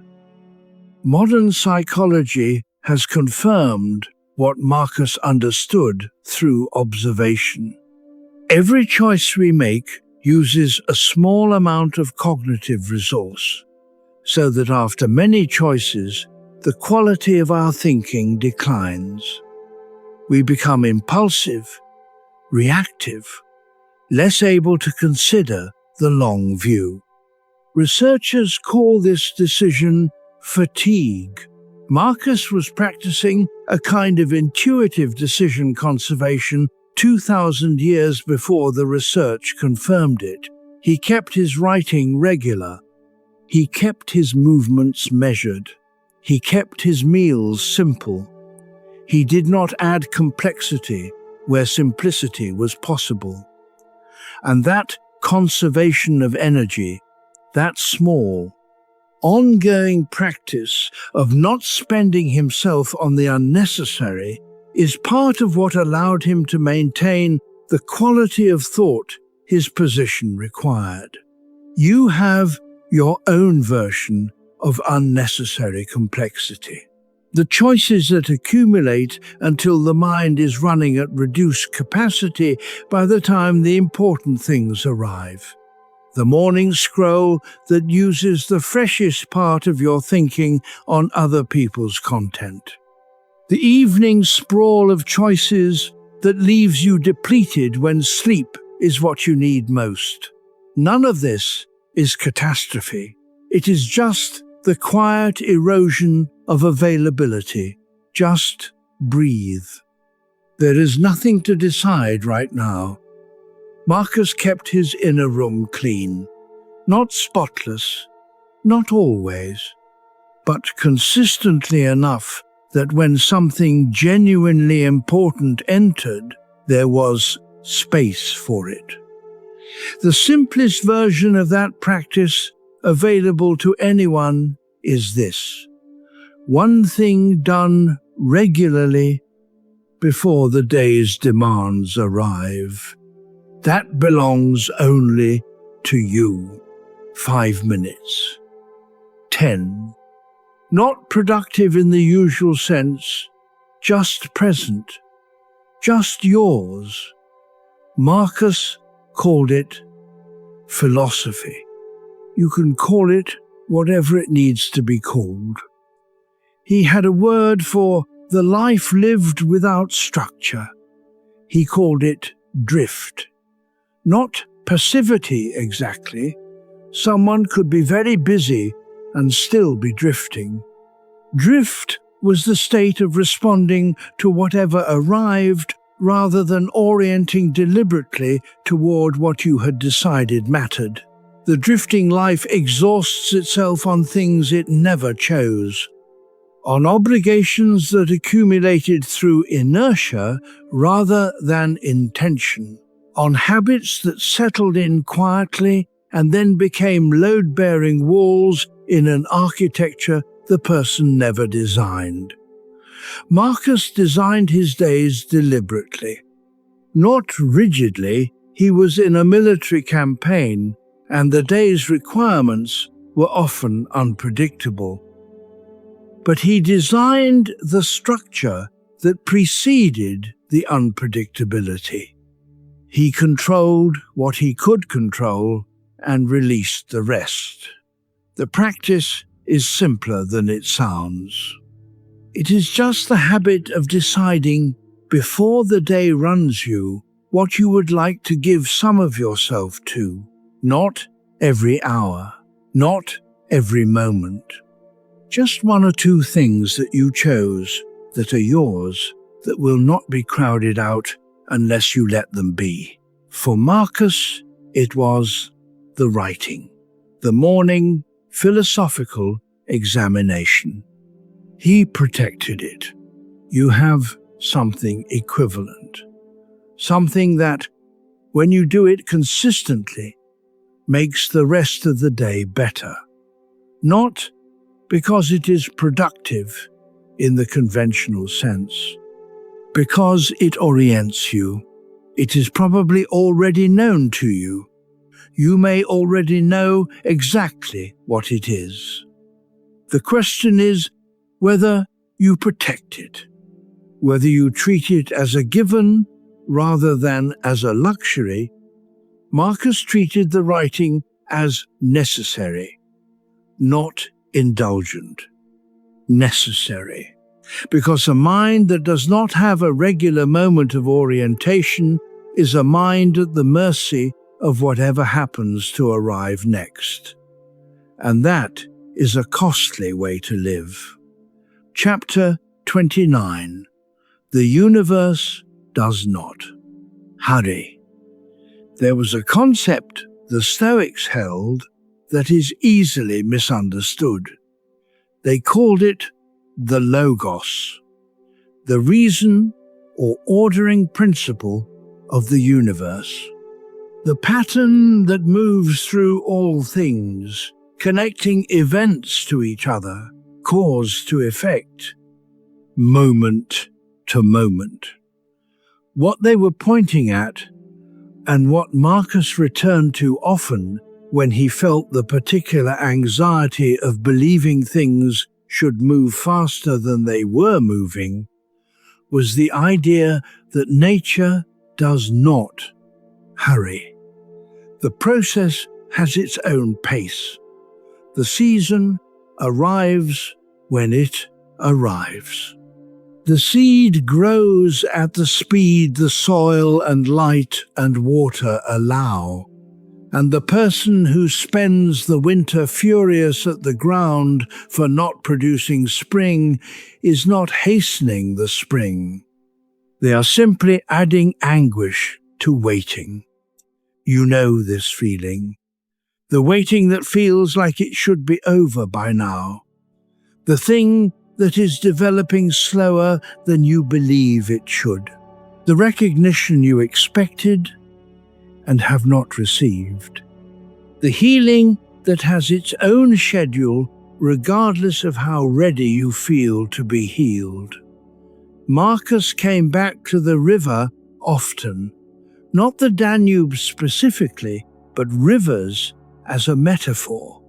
Heraclitus, the philosopher who came centuries before him, had said that you cannot step in the same river twice. By the time you step in again, the water has moved. Everything is in motion, at its own pace, governed by its own nature. Fighting the pace of things does not change the pace. It changes you. And it changes you in the direction of more friction, not less. Feel your breath move at its own pace for a moment. Not the pace you decide, its own. There is something clarifying about noticing that the breath already knows how to do this. The body does not ask permission for its rhythms. They happen, and they are, for the most part, precisely what is needed. The universe's unhurried pace is not indifference to your circumstances. It is simply the nature of how large processes move. And meeting that pace with patience rather than resistance is one of the quietest forms of wisdom available to a person. It does not always feel like wisdom.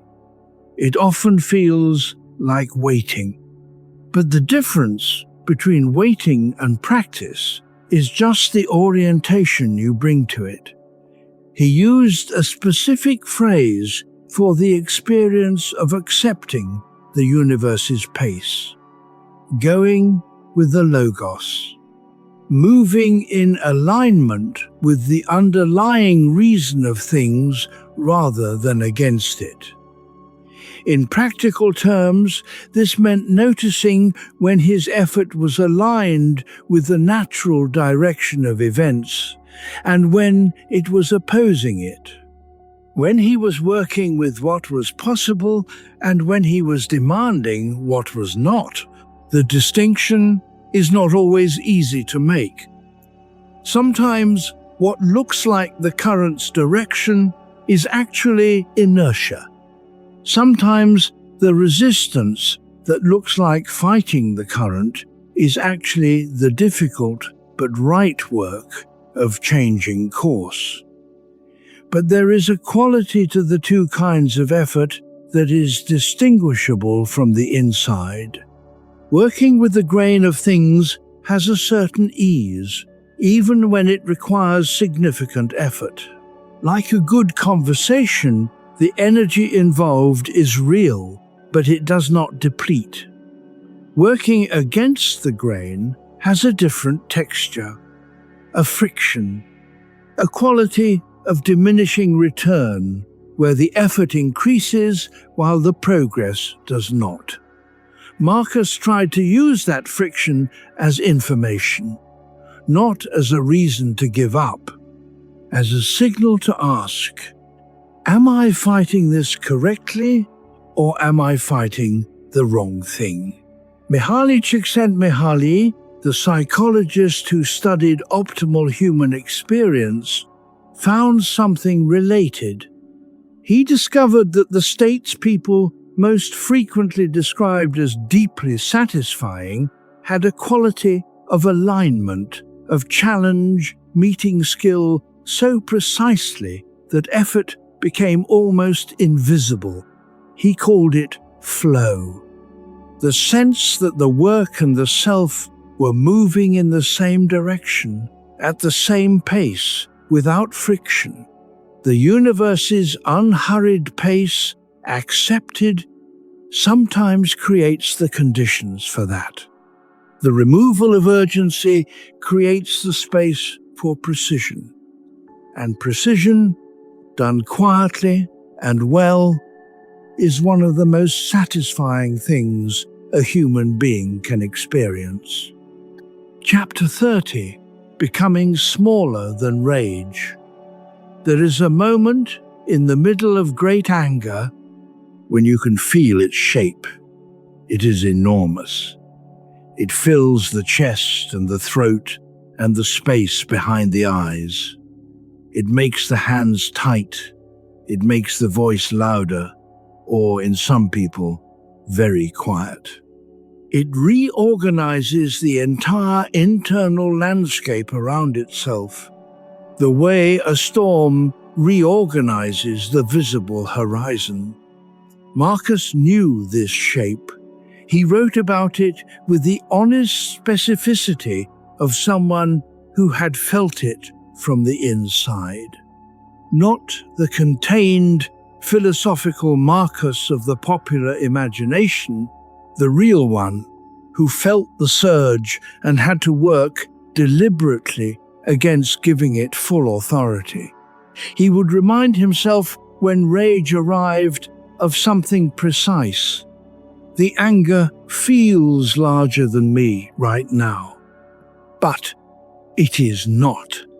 It is a response inside me. I am larger than any single response. That is the reversal. The anger is inside the person. The person is not inside the anger. It sounds simple, it is not. In the middle of genuine fury, the feeling is totalizing. It does not feel like a response occurring within a larger self. It feels like the truth of the situation, the only rational reading of what just happened. Marcus practiced stepping back from that totalizing feeling, not suppressing it, not denying it, naming it. There is anger here, and then I am the one noticing the anger. The noticing creates distance. The distance creates a small amount of choice, and a small amount of choice, when the alternative is no choice at all, is everything. He wrote, "How much more grievous are the consequences of anger than the causes of it." He had seen men destroyed, not by their enemies, but by their own reactions to their enemies. He did not want to be one of them. And the anger you carry tonight, whatever form it takes, deserves the same examination, not suppression. Just a small, honest question.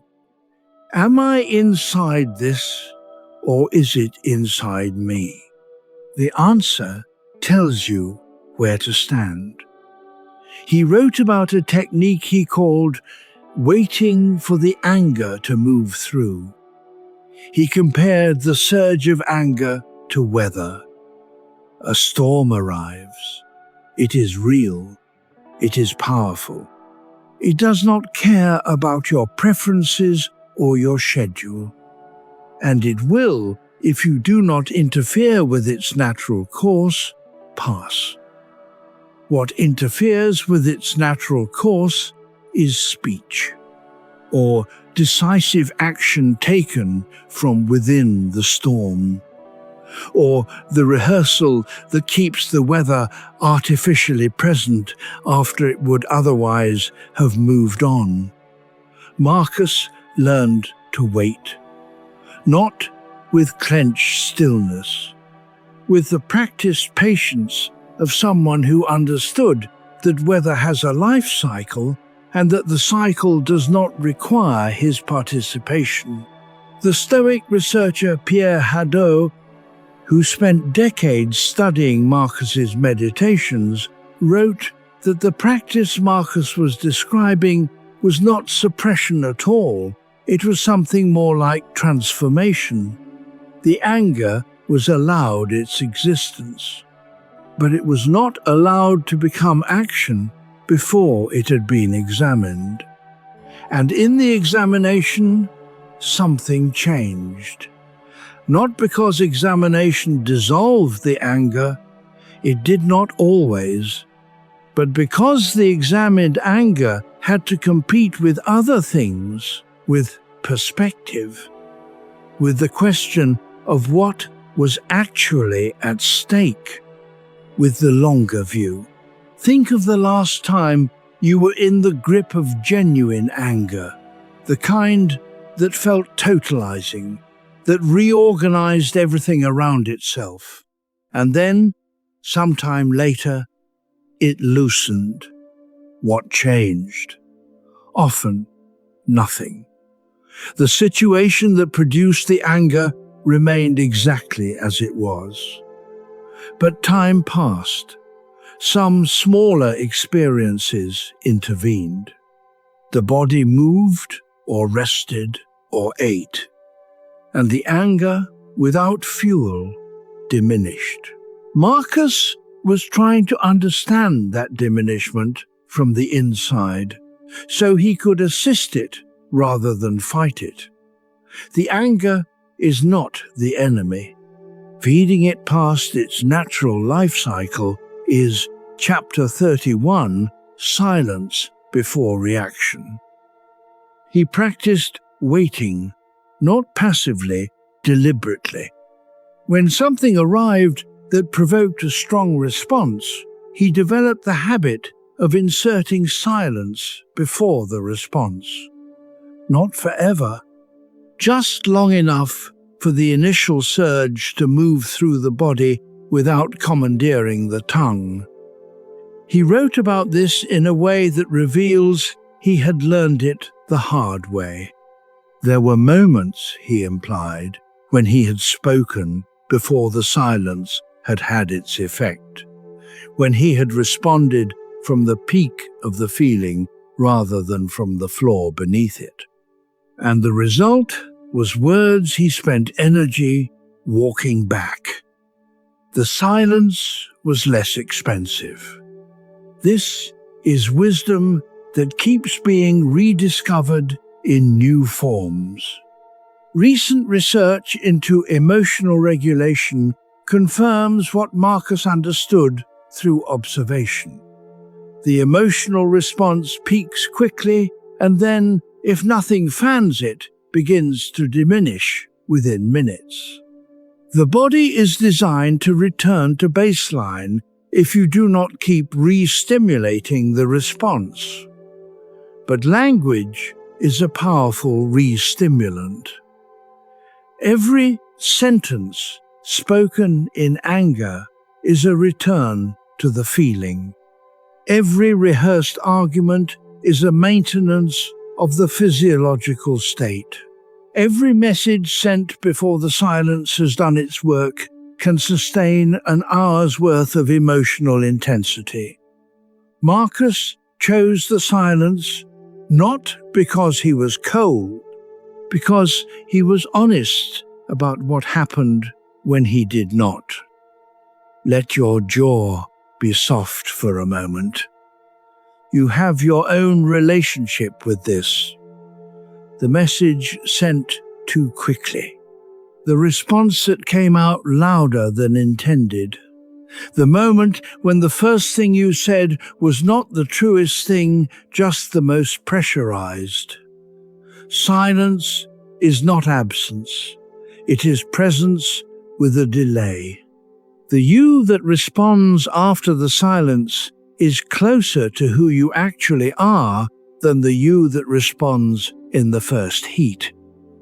And the difference matters more than you may realize. Because what you say in the silence's absence is remembered, and what you might have said from the floor beneath the feeling, measured, clear, genuinely yours, often arrives too late. The silence is always available, even now.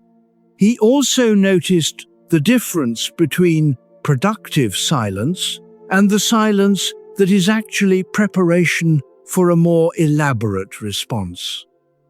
The productive silence is genuinely open. It is the silence that might discover that no response is necessary, that the situation does not require you to do anything at all, that the most powerful choice available is the non-choice, the refusal to continue the loop. The silence as preparation is a different thing. It looks like restraint from the outside, but is actually just delayed reaction. The person is quiet, but the reaction is fully formed, waiting for the right moment to deploy.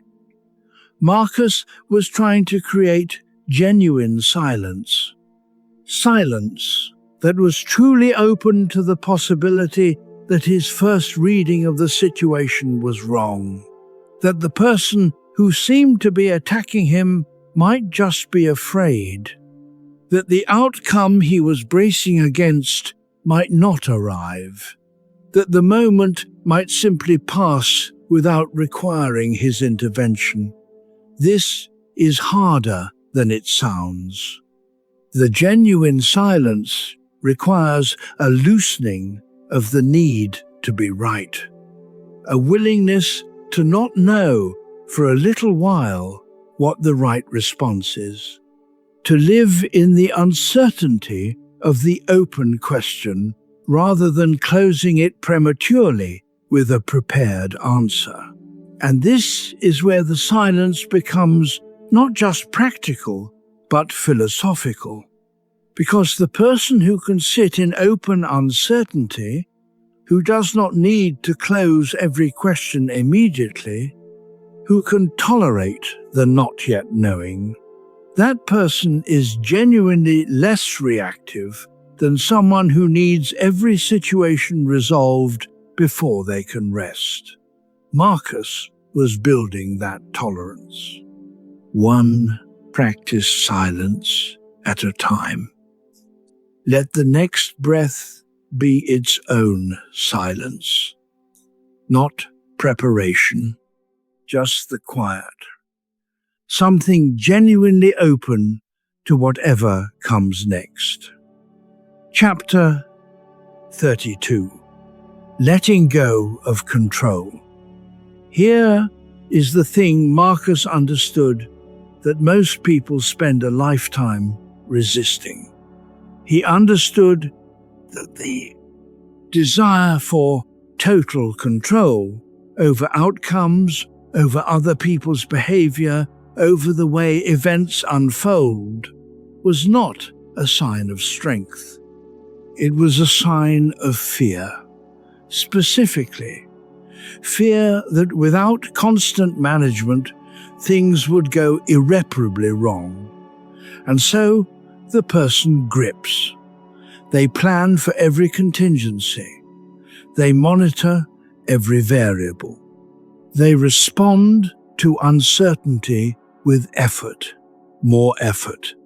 The escalating belief that if they can just think about it completely enough, prepare for it thoroughly enough, worry about it deeply enough, they can prevent the thing they fear from arriving. But the gripping does not prevent the thing. It only makes the hands tired. And when the thing arrives anyway, as life's unpredictability ensures it sometimes will, the gripping person is already exhausted before the difficulty has even begun. Marcus wrote about the river again. You can stand at the bank and argue with the current. You can wade in and try to push it back. You can spend years of your life in opposition to the direction of the water. Or you can learn to move through the water without fighting it. Not swept away, skilled. Understanding the current well enough to navigate it rather than resist it. This is not passivity. It is the highest form of engagement available, the engagement that works with the nature of things rather than against it. The Taoists had the same insight. Centuries earlier and an empire away, Lao Tzu wrote about water, soft, yielding, the most flexible substance in the world, and yet it carves canyons, not by force, by persistence, by the willingness to move around what cannot be moved through. Let your hands be open for a moment, just the gesture, palms relaxed. That opening is not surrender. It is readiness for what actually comes, rather than defense against what you fear.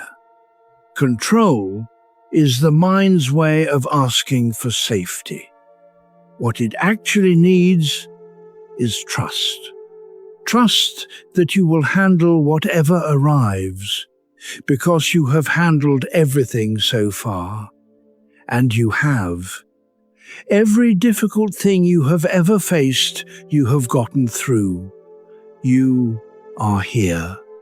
That is the evidence. He practiced releasing control in small ways before the large ones required it. He would, for instance, deliberately let certain small things go unmanaged. A dinner that was imperfect. A meeting that drifted from his preferred agenda, a decision made by a subordinate that he would have made differently, but that fell within the range of acceptable outcomes. He let these go not because they were unimportant, but because the practice of releasing small control built the capacity for releasing larger control when the stakes were higher and the temptation to grip harder was stronger.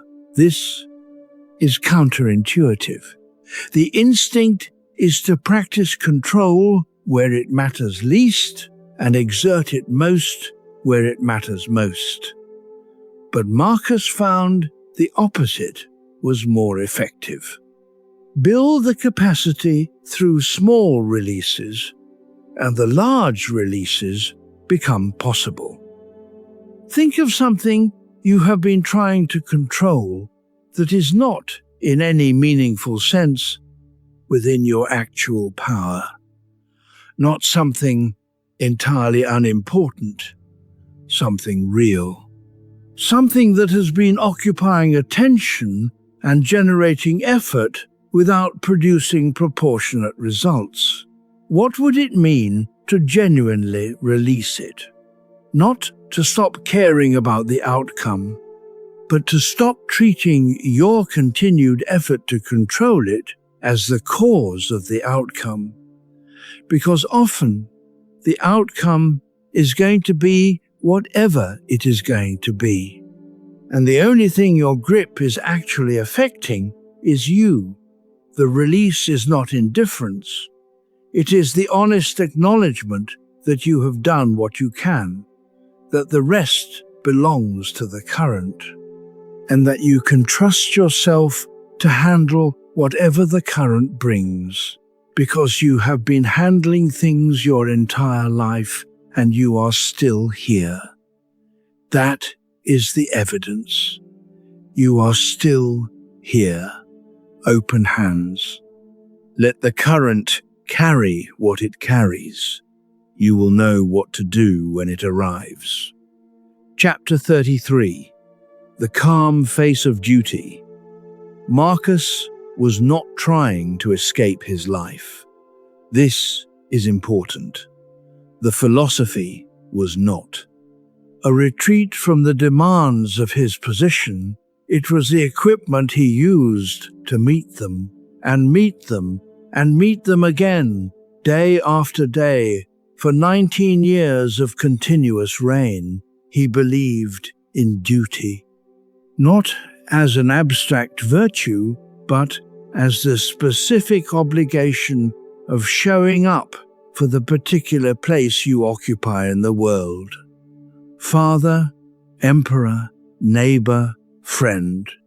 Whatever the specific position is, it comes with a set of actual requirements, and the fulfillment of those requirements, not perfectly, but honestly, is the main work of a life.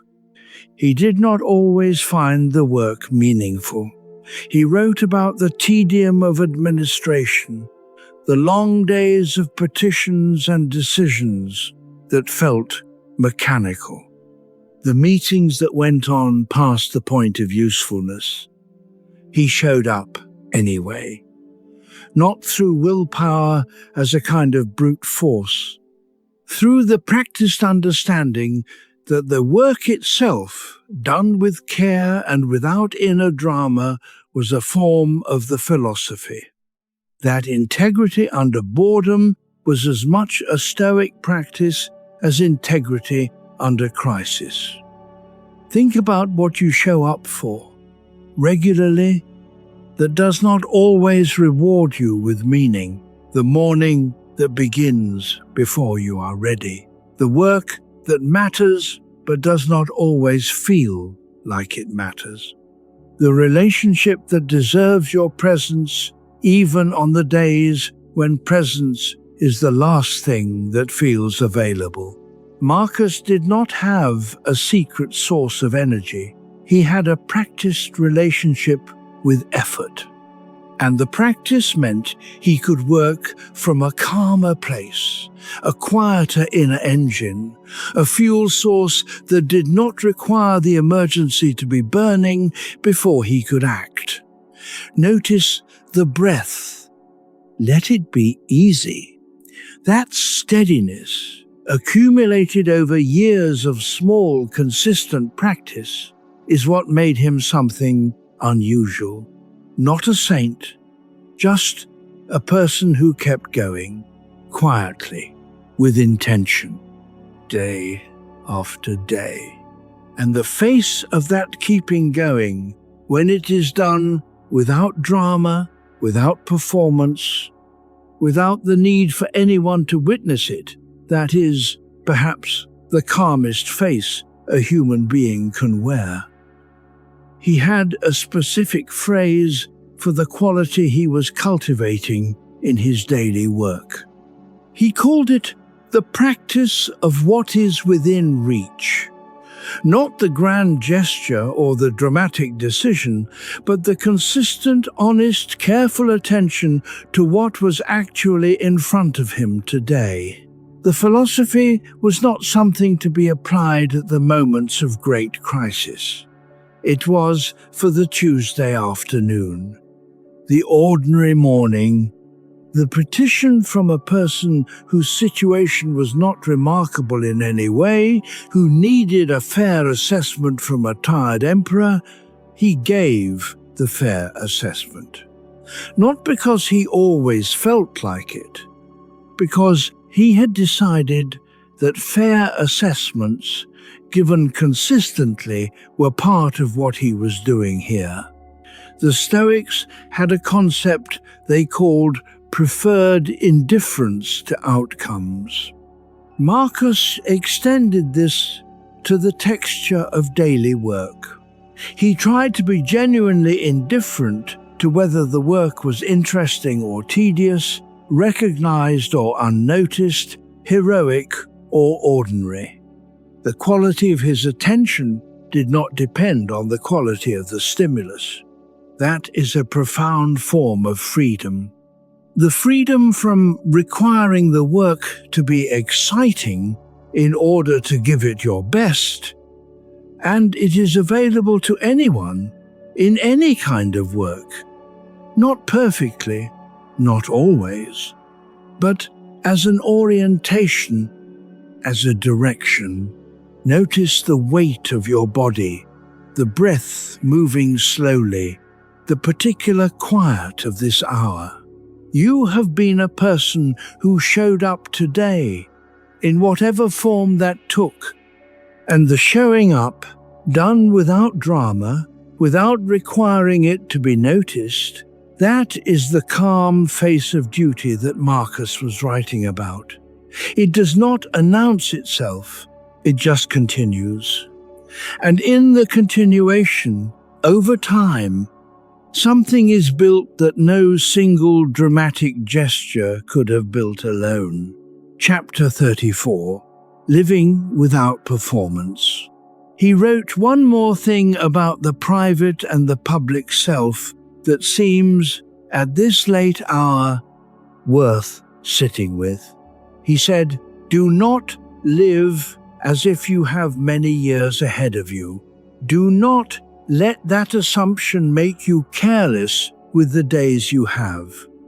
And do not perform a life you have not actually chosen." That last part is quieter than it sounds. Most people are not consciously performing, but most people have accumulated over years and decades certain habits of presentation, ways of being that began as adjustments to social expectations and calcified gradually into the version of themselves that everyone else sees. The adjusted version is not entirely inauthentic. It was built from real responses to real pressures.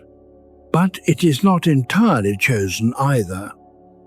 Marcus was interested in what remained when the performance was suspended.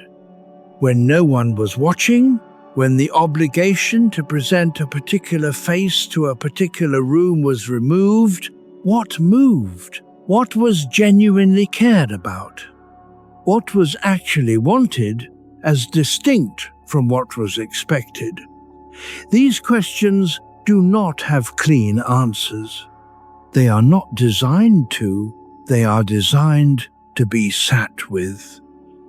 And the sitting, the willingness to tolerate the uncertainty of the question without rushing to a comfortable answer, is itself a form of the practice he was describing. You do not need to have resolved this tonight. You have been asking this question in various forms for a long time. It does not arrive at a clean conclusion. What it does is keep you honest. And honesty in the private room at this hour is one of the most restful things available to a human being. Let your jaw soften. Let the face you show the world rest for tonight, because somewhere beneath the arrangements, beneath the adjustments, beneath the careful presentations, there is a version of you that requires no arrangement at all. Just here, just present, just breathing. That version has been waiting patiently this whole time. He wrote about what the face beneath the performance actually looks like. Not serene, he admitted. Not always confident or wise or at peace.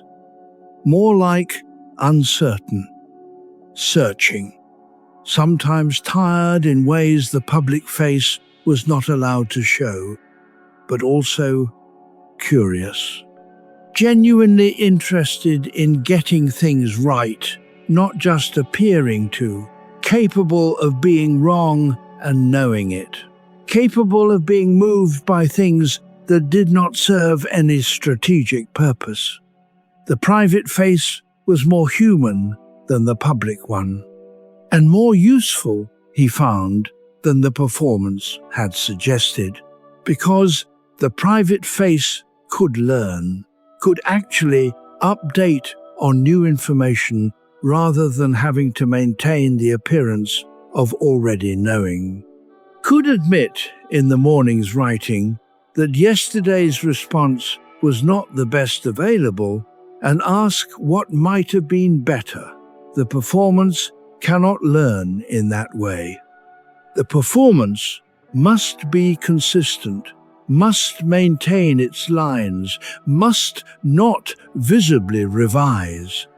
But the private face, in the quiet of the morning, can revise constantly, can become progressively more accurate, can approach, over years of honest revision, something closer to wisdom than any performance could have reached. Marcus was not certain he had achieved that. He never claimed to. But he believed the direction was right. And tonight, in the dark, with the performance suspended, the private face is what is present. Not perfect, not finished, not performing anything for anyone, just here, just noticing, just breathing, in whatever honest form that takes tonight. That is enough to be. That was always enough. Chapter 35. Returning to the inner citadel. This is the phrase Marcus used more than almost any other. The inner citadel, a fortress, but not the kind built from stone and soldiers.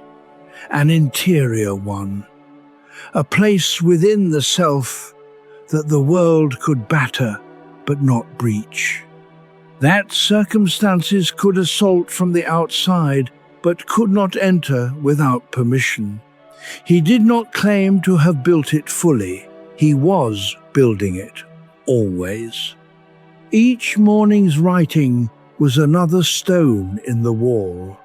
Each moment of choosing his response over his reaction was another gate set in place. The inner citadel is not coldness. Marcus was not cold. His journals show someone who felt things deeply, who loved people, who was moved by beauty and troubled by injustice and sorrowful at the deaths of those he cared for. But the citadel meant that even in the middle of all of that, the feeling, the difficulty, the uncertainty, something held, some ground did not give. The sense of who he was and what he valued did not require external confirmation to remain standing. That is what the practice was for, not to feel less, to have something that remains when the feeling has passed. Now let us try something gently together. Imagine that you are holding something in your hand, not a physical thing, a weight. Something you have been carrying tonight, a worry, a regret, an expectation, an argument still running in the background. Feel how tightly you have been holding it, not because you chose to grip it, because somewhere along the way you forgot that you could loosen. Now, slowly, open the hand, not throwing anything away, not pretending the weight does not exist, just loosening. Feel the difference between holding and allowing. The worry does not vanish. The difficulty remains exactly as real as it was. But the tension in the grip, just that tension, can soften. And the softening is its own kind of rest. Marcus did not leave his problems at the door when he went to his journal. He brought them in, he looked at them directly, and then he put down the pen and let them be exactly what they were, without demanding that they resolve themselves before morning. The citadel is not a place where nothing enters. It is a place where you remain yourself even when everything enters. That place is available to you right now. It was always there. You have just been too busy to visit. The inner citadel is not built once and then maintained. It is rebuilt every day in the small choices that compose a life. The choice to examine the impression before acting on it. The choice to return to the practice after the failure. The choice to hold the difficult person with curiosity instead of contempt. The choice to ask, at the end of the day, not how was I received, but how did I act? Each of those choices adds something, not dramatically, not visibly, but in the accumulation over weeks and months and years, something is built that did not exist before. Marcus built it across 19 years of the most demanding public life in the ancient world. He did not build it through natural serenity. He did not have natural serenity. He built it through the daily return to the question, through the writing before the light came, through the honest examination of failure, through the willingness to continue. The citadel he built was not perfect. No citadel is. There were moments when external events found the weak place in the wall, when something landed that his practice had not yet prepared him for. But there was always enough left standing to return to, always a ground that had not given, always the morning and the pen and the question again. And here you are, at this hour, in the dark, which is its own version of the tent by the river, its own version of the lamp nearly out, its own version of the question returning. The Citadel is not a place of invulnerability. It is a place of return, and you have returned tonight. That is what it means to have one. Chapter 36. A quiet Roman night. Imagine that tent again. The Danube moving in the dark outside. The lamp low. The pages on the table, private pages, never meant for anyone, written by a man who happened also to be the most powerful person alive. He put down the pen, not because he had finished. He was never finished. There was always more to examine, always another morning to prepare for, always another version of the same difficulty, waiting to see if this time it would be handled differently. He put down the pen because he had done what he could do tonight, and that was enough.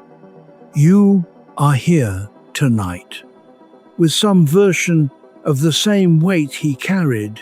Not the empire, not the legions, not the diplomatic complexity of a civilization on multiple fronts, but the real thing, which is the interior. The mind that will not quiet on its own. The thoughts that arrive when the world finally goes still. You were not broken by having them. He was not broken by his. You are both just people who found it worthwhile to sit with the question of how to live. And that sitting, imperfect, ongoing, never fully resolved, is the practice. Not the destination, the practice. We open tonight with two kinds of tiredness. The body asking for rest, and the self asking for permission to stop performing. If you have been here long enough, you may have heard the answer that Marcus arrived at again and again across those private pages. The permission was always yours to give. And so we come to the 7 days ahead. Day 1, name what you are holding today. Name one thing you are carrying that is not yours to carry. A worry about someone else's decision. A regret about something you cannot change. A fear about something that has not yet arrived. You do not need to resolve it. Just name it, silently, with the same plain honesty Marcus brought to his own private pages. The naming is the whole practice for today. Day 2, unclench. 3 times today, check your jaw, your shoulders, your hands. If they are tight, let them soften. The body holds what the mind refuses to acknowledge. Unclenching is not surrender. It is giving your body permission to stop defending against something that is not currently in the room. Day 3, the Stoic pause. Once today, when something provokes a reaction, insert a single breath before you respond, not to suppress the reaction, just to create a small amount of space between what happened and what you do next. Marcus believed that in that space, something more considered and more genuinely yours can emerge. Day 4, say, I cannot control this. Choose one situation today that you have been trying to manage. Predict or prevent through thought alone. And say, silently or aloud, I cannot control this, not with defeat, with honesty. Notice the small, strange relief that sometimes follows, not because the situation changes, because your body stops bracing for a fight that exists only inside you. Day 5.